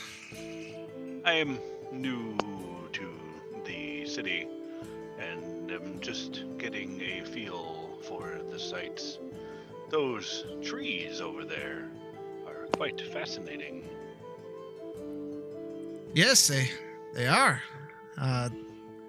They're a gift from the elves, actually, long ago. We have just come across some elves ourselves. Back in what was that stinking place called? Not the Dead Spokes, but because these guys Fadamar. the actual Fadamar. Nobody's heard of the Fadamar in many years. Well, I can assure you it is now alive and prospering, and the elves have returned. Either way, I can take you to look at the trees as an escort, Yes. if you like. I don't mean to be a bother, but I am fascinated at the ecology and how these trees survive. Not a problem. And he takes you over the trees, and they're big and they're beautiful. You can almost see underneath the bark, almost like a light pinkish white glow of just life force going through each of the trees, and the leaves are bright red with each little stem filling out of them, just a faint glow there. They're very beautiful and not anything you've ever seen before. May I touch it? He kind of sighs. What do you need to touch it for? I'm just curious. This looks almost magical in nature. Obviously, it grows underground. Of course it's magical. I'm seeking more knowledge of that, if that's okay. And I'd like to just go over and just see if I can determine what kind of magical nature is this, and investigate it further as to how this came about. Roll an Arcana. There we go. Take you guys anywhere. Always want to touch trees. Come on, you stinking jackwagon. Stupid die. 12. I have a +9. 9. You look at them, but it's of a magic that you're not familiar with. You don't know how they work, but you're glad they do because they're beautiful. Look at it go, there's magic under there, boy. So while you're looking at that, Zormir, what are you doing? I am going to wander around until I can try and find the braid. Okay. You wander around, you talk to a few people. Everybody's very nice to you, very pleasant, waving, saying hello. And eventually you come upon a shop, because the shops are all in that area. And as you walk up to the shop, you can see a little gal walking out. She has like a blondish reddish hair tied into two pigtails coming down her back, kind of a purplish dress with a brown leather smock over the top, and you can see her kind of locking the door in the front as she turns around. Woo! Excuse me. Sorry, did I startle you? I just a bit. How can I help? I didn't mean to startle you. I can be a little late on my feet sometimes. Are you the shop owner? Hi, I'm Arachne Longbeard. It's just closing shop up. It's a little late. I was held up working on a project, but what can I do you for? I was coming to talk to you about some clothing, but I would hate to have to hold you up even longer. You look kind of hungry. I could use some dinner for sure. You're not asking me to dinner, are you? She giving me a look. She's giving you kind of a sly smile, and you can see just a bit of stubble on the bit of her chin. But for the most part, attractive by dwarf standards. I'm kind of hungry myself. You could potentially show me where the good spot in town is to eat, and we could discuss some needs that me and my travelers require. Sure. I'd be happy to. And she makes kind of a hook with her arm. I reach out and I just grab her arm with my hand. So strong. What? No, nobody's called me strong before. And she kind of shakes her face at you. We don't get many halflings down here. I would think you would get all walks of life around here. Oh, we get a lot, but not attractive halflings. I'll look around to see if there's more halflings. You don't see anyone else. You talking about me? Let's go get some dinner. I'm gonna take a step back. Are you playing a game? Am I being set up here? Game? No, I'm hungry. I could use some ale. Is this a trap? I'm getting very suspicious at how nice she is. She's just looking at you weird. Well, listen, if you don't want to go to dinner with me, I'm happy to go eat some dinner, but I'd like to get some dinner and ale before I go to bed tonight. I have an early morning. I'll let my guard down a little bit. Okay. Yeah. Let's go ahead. Let's go get some dinner. You're a bit suspicious, aren't you? Come on, let's go. Nobody's nice to me like this. It's unusual. I'm not used to it. Well, get used to it. You're in Breckensfjord. I might actually like this town. Let's see how the food is. She takes you by the arm and pulls you down, and you're kind of like oof as she hurries toward an establishment. Grayson.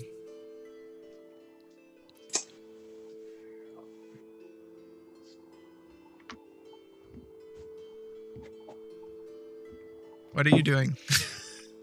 Heading towards the inn. Okay. So it takes you a little bit, but you eventually find the inn, and you just when you walk in, you see a dwarf, heavier set dwarf, really patchy beard, eyes kind of sagging a bit. One's a little looking off in the other direction, and he's just sitting there as you walk in.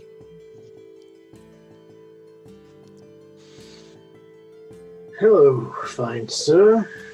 I assume you were the one I speak to about getting some news? Hello. I'm Stagny Rockbiter. Steady.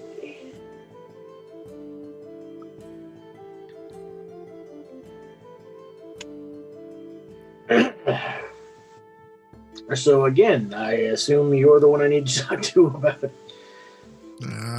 Yeah. It's of course you are. You need a room? 3, if you don't mind. 3 rooms. I got the nicest rooms in Breckensfjord. Okay. How many nights? To be determined. I can do that. It's 5 silver per room per night. All right. I will pay for the 3 rooms. It's a pleasure doing business. Don't destroy the property and rest well. And if you need food, you'd want to head down to the Passamug. Okay. I appreciate it. Keys? Keys. I always forget the keys. And he looking around underneath the desk. Keys. And he hits himself in the side of the head, and the eye like juts back down to straight with the other one. Oh, there's the key. And he reaches forward and pulls out 3 keys. 3 keys. 3 rooms, up the stairs, down the hall to the left. You'll have room 115, 117, and 132. And hands you the keys. 117 and 132. Okay. I thought I got snookered as I walk away. Have a good night. You as well. Thank you. And I will head towards the tavern. All right. Blaylock, what are you doing? I have wandered from the magical trees of underground growing, and are I'm just gonna head south. Okay. And just like I said, just wander around, get a feel for the sights. You load up the map here for the folks at home. Ooh. There we go. All right.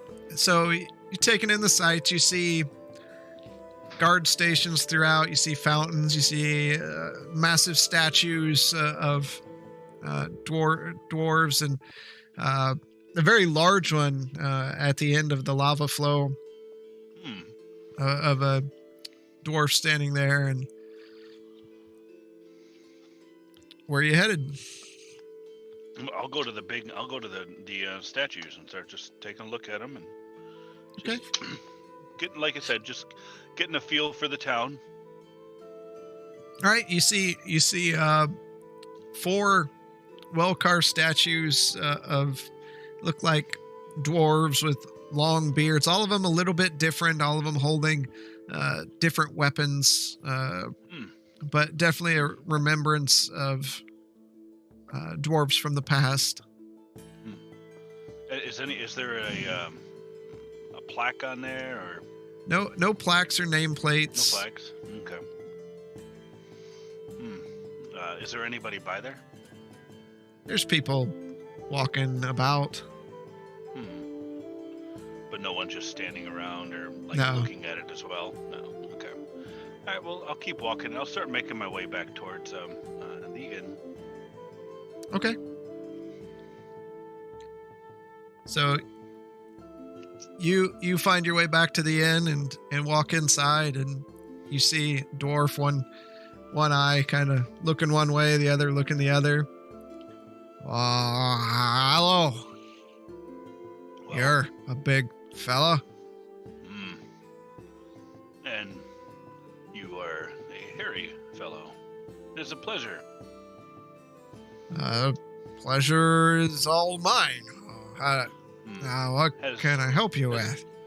Has my party arrived? It will either be a human, maybe slightly intoxicated, or a halfling. And then I'll give the basic description of Grayson and Zoramir. I haven't seen any halflings like that, and you had a couple of humans come in. Couple of humans. Well, I'm gonna sit out. And do you mind if I wait for my party here? Sure. Thank you. And I'm just gonna go sit there, and I'm gonna go through. Maybe I'll read through Stephen Nadani's book while I wait for everybody. Okay. While you sit outside and kind of looking through the cookbook, you see a small, portly little dwarven woman with reddish blonde hair pulling a halfling slightly down the street. The halfling looks familiar to you.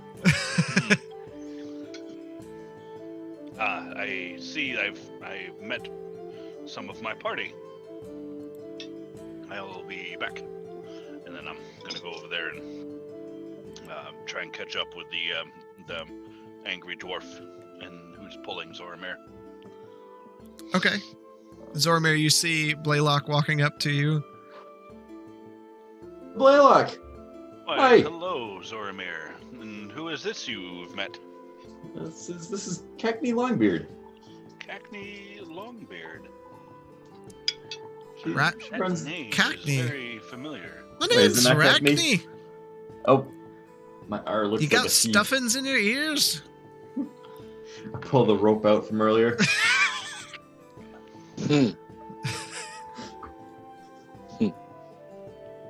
So sorry, didn't mean to offend. Blaylock, this is Rackney. Rackney Longbeard. Longbeard. Yes, you Of the are braid. You're the tailor. I'm looking at Rackney. Hi. You are the Better tailor. tongue hanging out. Oh, well, it's a pleasure to meet you. I have heard much about you since arriving here. Pleasure is all mine. I'm really hungry, though. Oh, I'm sorry if I've interrupted. Please, do go ahead. Take care of our dear Zoramir. Can't you see I'm withering away? Yes, I see She that. kind of rubs her belly. Yes, go take care of that. Show Zoramir a good time. He is new to the area. Would you care for some food too, Blaylock?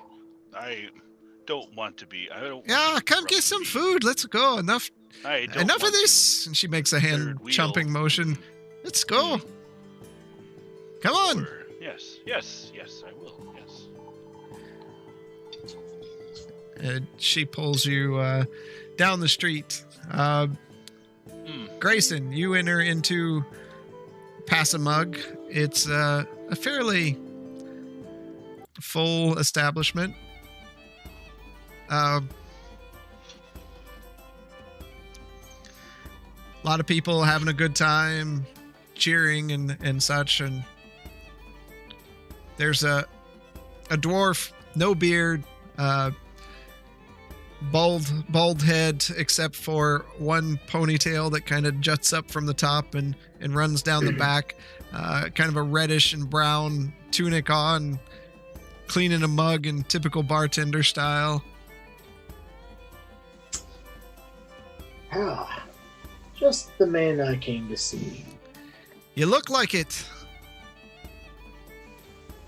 Well, you know, they do say that dwarven ale is the best, but I've just come from elvish wine. Ah, you want to compare apples to bananas, I see. I'll compare whatever, as long as it touches my lips. Well, you must be new. Yes, this is my first time here. Well, I have a house specialty. Maybe you're interested. We call it the Crag. The Crag? That sounds like something you'd pick up off of a tavern floor. They'll be picking you up off the tavern floor. I don't know about that. We take the finest dwarven whiskey, and we infuse it with ghost chili peppers and a hint of cinnamon. Interesting. Tell me more. Tell you more? Well, how about you order one? Pass it over. I love it. And he goes and takes a glass and gets this bottle out of a case, and you can see it's filled with peppers, chili peppers, all the way up. And he pours it into a glass and sets it over there, and you pick it up and take a sniff, and you do smell a hint of cinnamon, but then like this burning smell from it. That'll grow hair on you in places you don't have it. It's burnt all mine off, as you can see. Anymore. I will take a drink.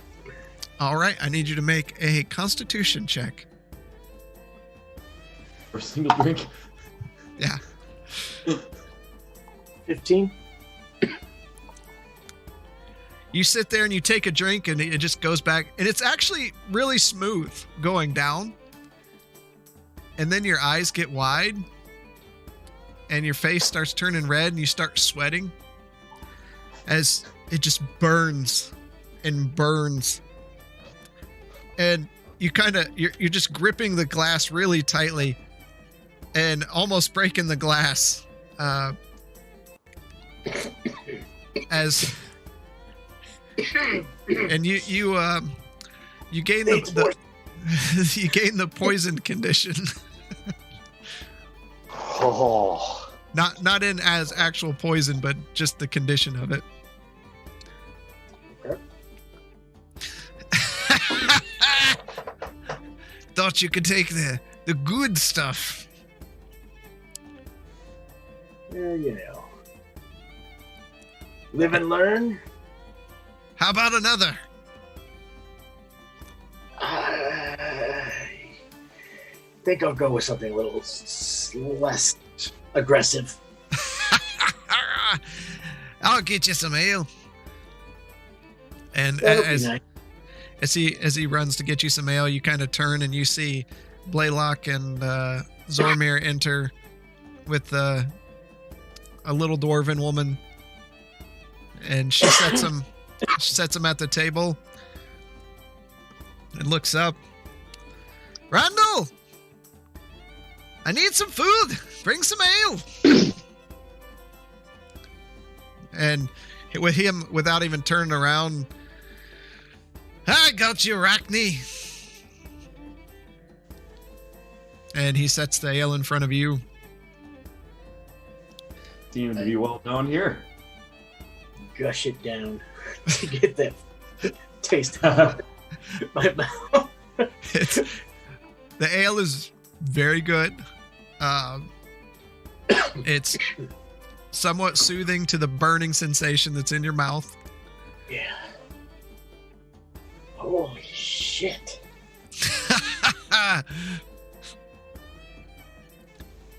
It's good stuff. Grayson, you look terrible. I'm perfectly fine. Your words say one thing, your face says another. Oh. Went down the wrong pipe. Ah, that makes sense now. You do have a tendency to drink your alcohol quickly. Yeah. Yep. That's what this was.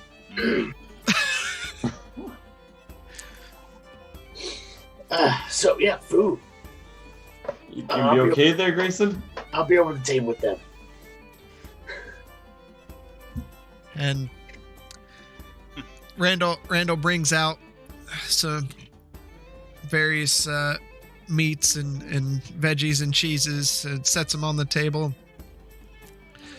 where you all are, and looks at Blaylock, squints his eye a bit. Smile. What the hell? What can I get you lads to drink? I'll have what Grayson had. The ale or the crag? He's been here. Grayson? They should both have the crag. Oh. The Crag. Such an interesting name. What's the crag? You too, little one, huh? I like this. I like the sound of it. It has a nice ring. I'll have an ale. He slaps the table. All right. My kind of people. Wait. You got an ale. Why are we drinking the Crag? Because I've had it already. Oh. You don't want another? No, the ale's pretty good, too. Oh, okay. Perfect. And he I see. comes back, sets another ale on the table for Grayson, and sets 2 small glasses in front of Blaylock and Zoromir, and an ale for Rockney. Anything else I can get you? What Did you bring is food out? Yeah, there's special? food. Yes. What is the special today? Well, there's already serving? food there. That there was a lot that was brought out for the table. Okay. No, I think you've done quite enough. Thank you. Well, you'll know where to find me. And Yes. Is Rackney still there? Yep. What is she drinking? Ale. Would you like a crag, Rackney? I'm good. As she takes a thing of meat off the big plate and bites into it. Yeah, I live here. I can get that anytime I want. And takes another bite. I will take some cheese and meat. you see Grayson reach forward, some cheese, and kind of packs a couple pieces into his mouth and holds them there for a bit. I'll take it. I'll just sit back and I'll drink the crag, and then I'll start. I'll afterward. I'll try and reach for some food. Yeah, I'll lean back and take a big swig of the crag. Very thirsty. Both of you make Constitution checks. Oh gosh.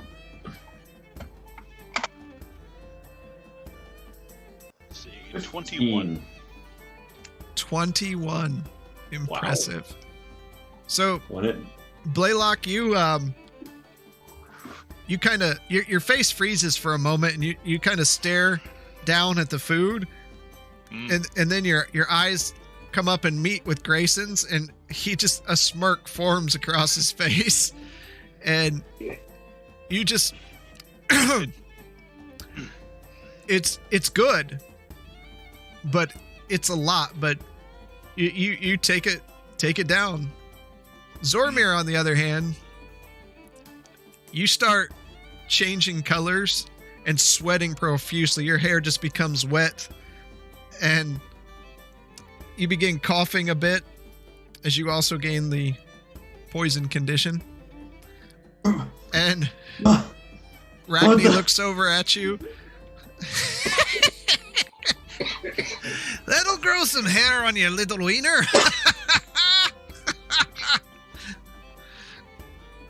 What the hell, Grayson? Why didn't you warn us? Acne, that was quite the statement there. He'll be a dwarf downstairs by morning.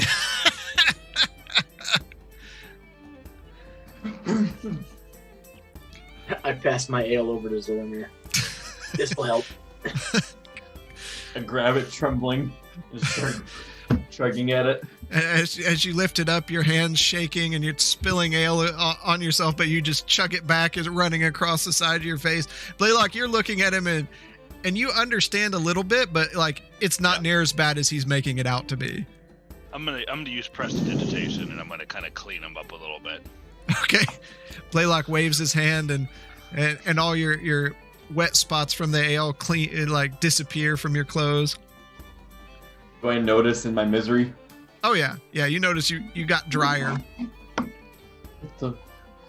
I'm gonna take out my dagger and reach for the meat and just take a stab at the bunch of the meat and start gnawing at it, trying to quench the burn. All right. So you start eating the meat, and Rachni reaches up, grabs another leg, takes a bite. So, what brings you here? Not this. Well, not the Craig, that's for sure. But well, that's certainly true for you. You don't need any more hair on your wiener. I have enough hair. But we've come in search of Uncle Stone Splitter, who we found, and we may take a journey to the Ice Flame Peaks. Ice Flame Peaks, you say? That's Well, drink up, boys. It was nice meeting you. I guess probably the last to see if that's where you're headed. We have heard that before. Why are you all so afraid of the mountain? Dark things live up that mountain, not to mention it's goddamn cold. Why I came to see you, actually. Because you were pretty good at making some warm clothes. Well, I can make warm clothes for you. It might take a bit for this big one, but... Well, as you've already stated, I have hair. Yeah, but up there, you're gonna need more than hair.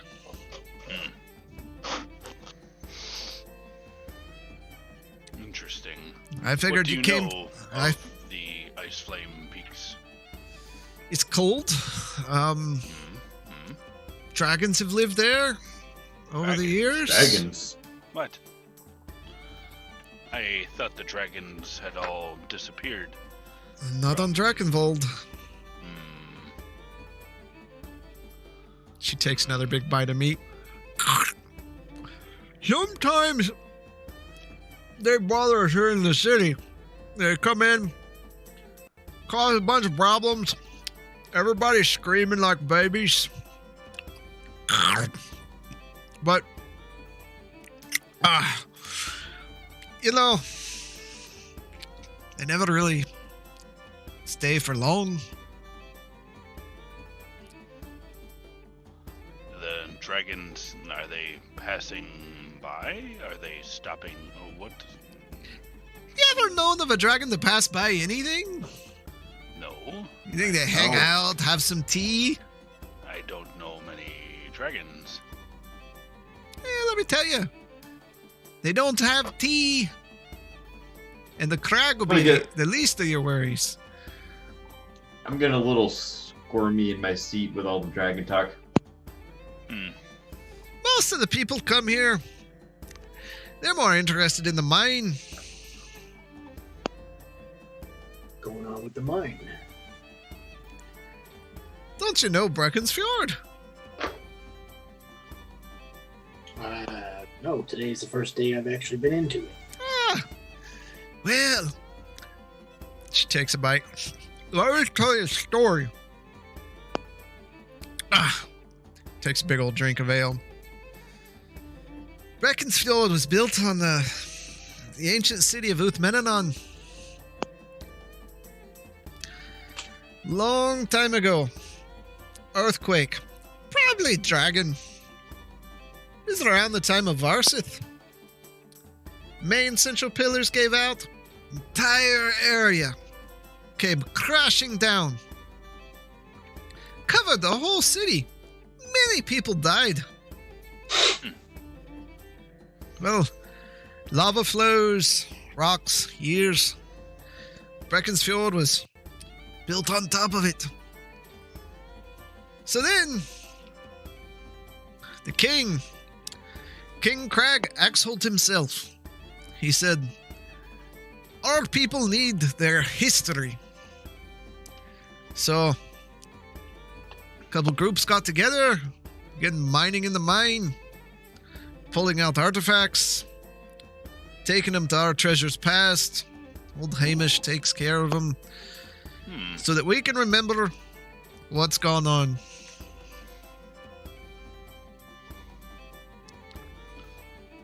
Interesting.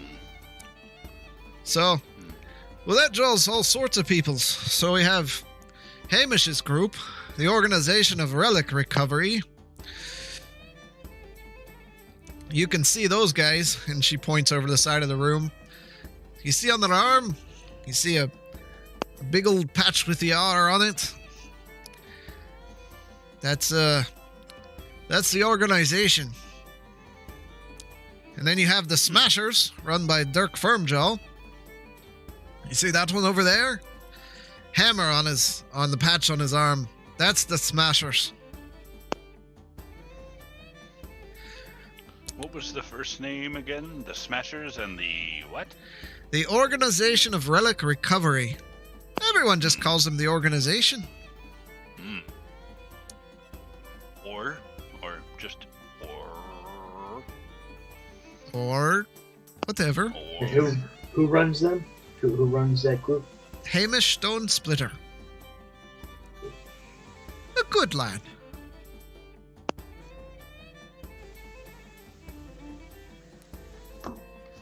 Interesting. And then, of course, you have the Dwarven Federation for the Poor, run by Cullen Greybeard.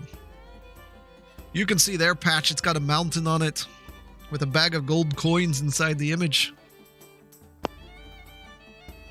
All they do is take it out, sell it, and distribute the money to the poor. Kind of a social project.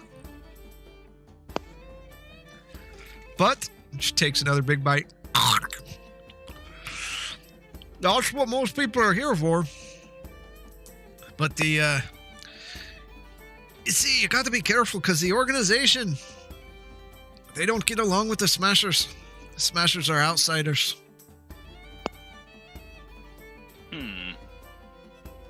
But they've got their permits. Permits? Yeah, they got permits from the king himself to work the mines.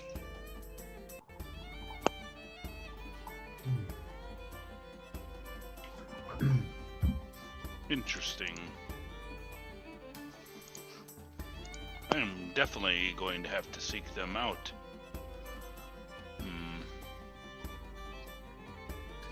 I went there earlier, but apparently it was too late.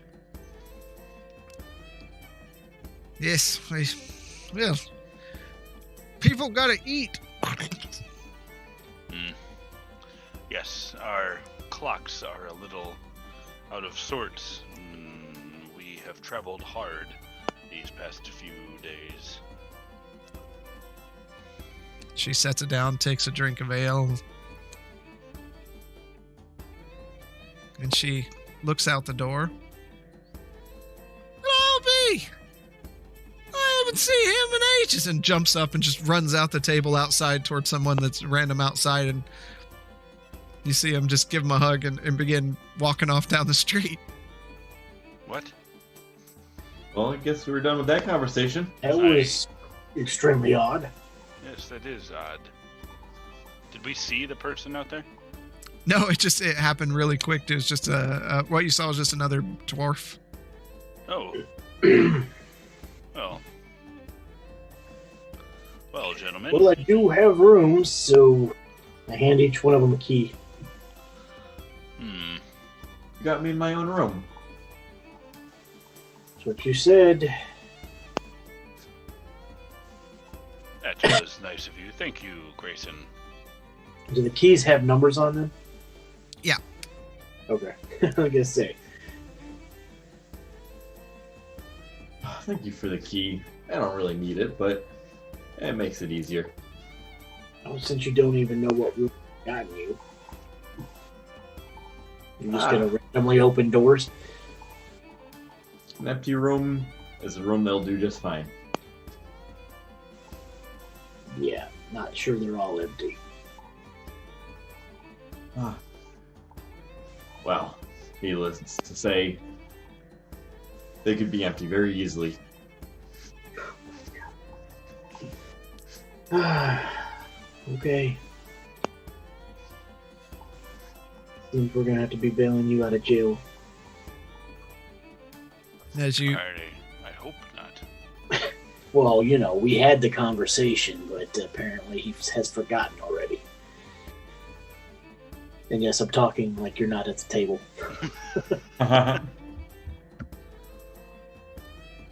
New city, new adventures, new people. I think we'll do just fine here.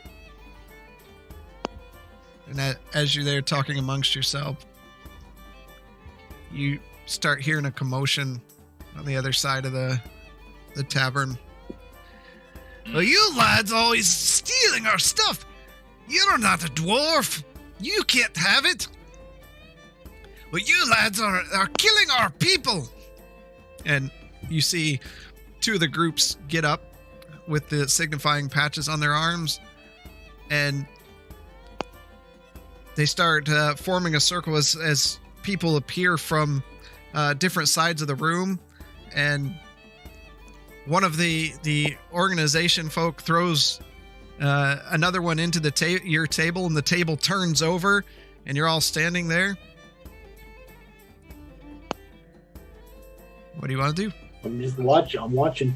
Yeah, I'm watching. I want to see I'm going to see what happens. You see, as they start brawling back and forth, and it's clear that the organization there's more of them than the smashers that you see there. Any of the ones that are from lost the freaking. Any of the ones from the Federation just kind of slink out of the room away from this commotion. And two of them, dwarves, jump on top of a human that's there and just begin waylaying this guy, just blow after blow. And you can just hear the bones cracking as he goes to town. Oh, shit. I'll begin to step in now. Okay, what do you want to do? I'm going to come over there. So there's a circle around him? Yeah. Most people have moved around back from this going on. There are 3 humans and about 5 from the dwarves. And two of the dwarves are just beating the tar out of this smasher. I'm going to make my way to the inner circle. Okay, they kind of look at you. Yeah, Blaylock.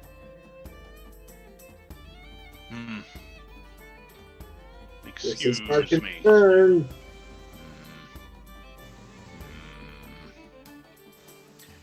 One of them. You just hear me in the background. No, don't.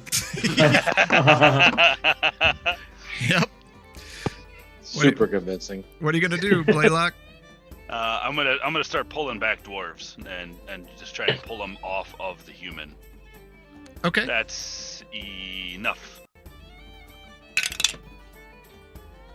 One of them comes up and just socks you right in the stomach. You take 3 points of damage. Okay. Okay. And then, you see one of them after he punches you. It's another smasher, boy! Come to take our stuff! I am no smasher, but I will not stand by and watch you beat this man to death. And as you say that, you look up and you just see this dwarf flying at you from the rafters. You don't even know how he got up there. And he's coming in with both fists. Natural 20. Oh, good.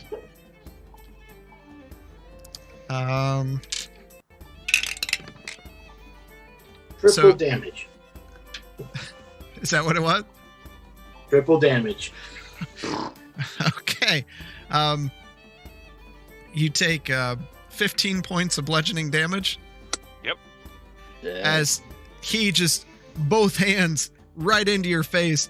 Poof, you hear Blaylock's head snap back as you fall to the floor prone. I'm going to look over at Grayson and kind of give him a look. And I'm going to stand up, kind of take a breath, and then prepare for the act that I'm about to put on. And I'm going to start stumbling, kind of bouncing into things as I'm headed towards the pack of people that are going at each other. And I'm going to start grabbing my stomach, making it look like I'm just incredibly intoxicated. And I'm going to start mumbling, oh, I think I'm going to throw up. I think I'm going to puke. Oh my God. And then I'm going to start spewing acid. Oh my God. Okay. Wow. First, God. Give me a performance check with disadvantage because you're poisoned. This crag is terrible. 13. Okay. All right. So you're just letting it belt out. Yep. All right. What's the save? 15. Dex. First one fails. Second one saves. Third one saves.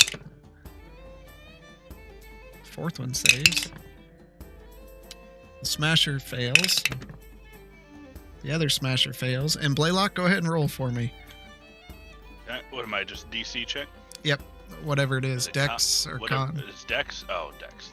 Is it Dex? Is it Dex? Zormir? Yes, yeah. Nat 20. Oh, nice. Nice. All right, roll up your damage. 9. Okay. So all of a sudden, Zormir stumbles in and just... And as he does, the room you just hear it sizzling as bits of it hit the wood and things start melting and breaking down. And everything kind of stops for a second as they look at you and you kind of wipe your mouth. Grayson, what are you doing? I'm sitting in my large chair. Okay. Just sitting in my chair. All right. Hand in my head. With Blaylock being down on the ground, two of them run over to hit Zormir. He misses, and he hits. You take 3 points of bludgeoning damage as he just slams a fist into your face. I stumble up to the side and go over to Blaylock and offer him out a hand to try and pull him up real quick. Okay. And you see a couple of them just start still just waylaying on one of the guys.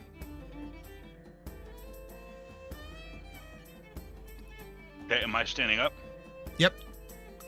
All right, I'm gonna go over there and I'm gonna pull off the last one, the last dwarf off of him, and Yeah. I'm just gonna try and pull and just try and grapple him and try and pull him off of there.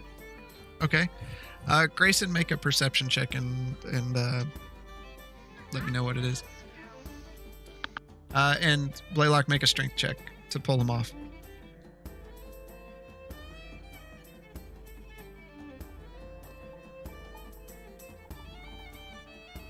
Blaylock, make a strength check.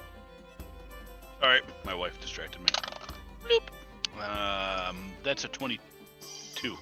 Okay. Wow, nice. He's strong now. So He's strong. you grab one by the back of the collar and just rip him off and throw him a bit across the room, and he goes smashing into a table, and he's kind of blinking a couple times looking at you, and you just kind of snort at him with a mean look. Ooh, this is the first time I can use this because I'm a Minotaur and it never comes up. I'd like to use, I think it's called Intimidating Presence.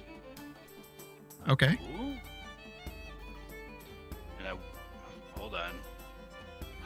Imposing Presence. Oh, you have proficiency in one of the following skills. Persuasion. Never mind. Whatever. Go. Defeated.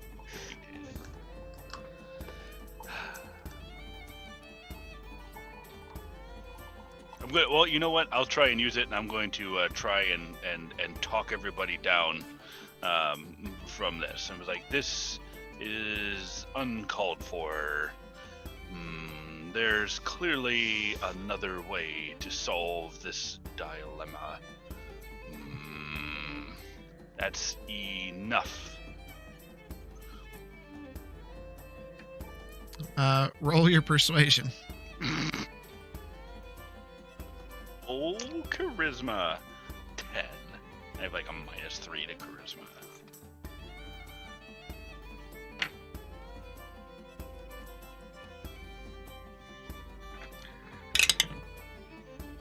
Ed, from behind you, one of them says, "Yeah, enough of this!" And he just punches you right in the ribs. Oh. And you take 6 points of bludgeoning damage. Oh, goodness.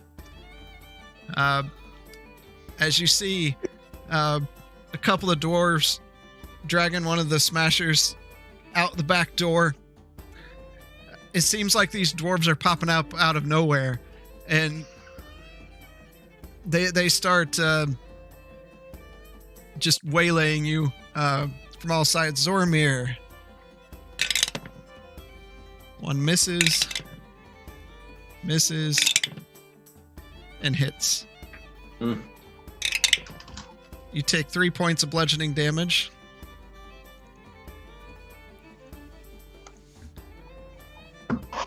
Blaylock, let's get out of here. Can I non-lethally use Thunderwave? No, spells don't work like that. And I just I just want to shock the tar out of everybody. in a frustration. I think I have a solution here, but I don't.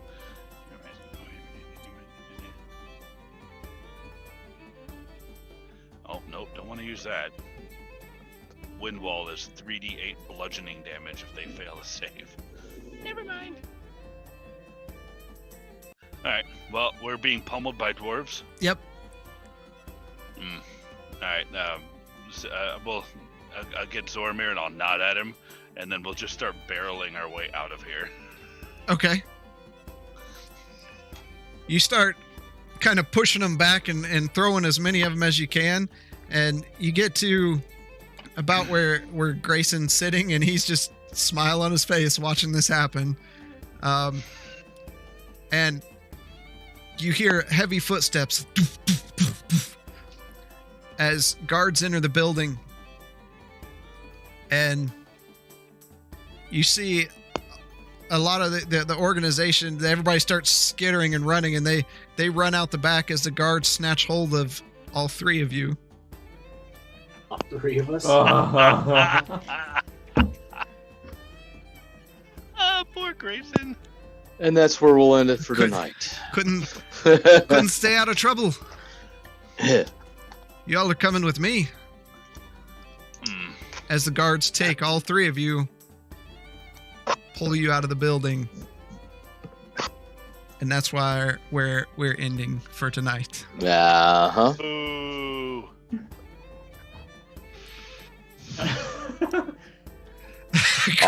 Off to the gulag. Grayson's getting what he wanted. Mind your own fucking business.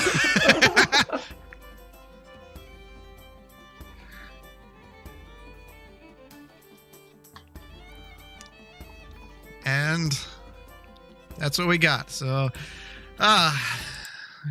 in the music there. Well, this was our last one for the year. Starting here in a couple of weeks, we'll have been streaming for a year. It's been a fantastic ride, ups and downs. We started on Mixer, moved to Twitch. It's been quite a ride for the year. We hope everyone's loving it. I'm enjoying it. I love my players and all this. Aw. So let's look forward to 2021. Maybe we'll get to go outside again. What? The doubt. Yeah. And hopefully we can even maybe get some in-persons in sometime this next year. But this will continue online always. Absolutely. If I can ever get some of my stuff figured out here. It seemed to run a little better tonight. But yeah, we thank you all that watch and enjoy the show. We're going to continue on and have a good new year. Stay safe. Don't drink too much. Don't forget the butter. Don't forget the butter. Yeah. So peace out. Until next week. Take care.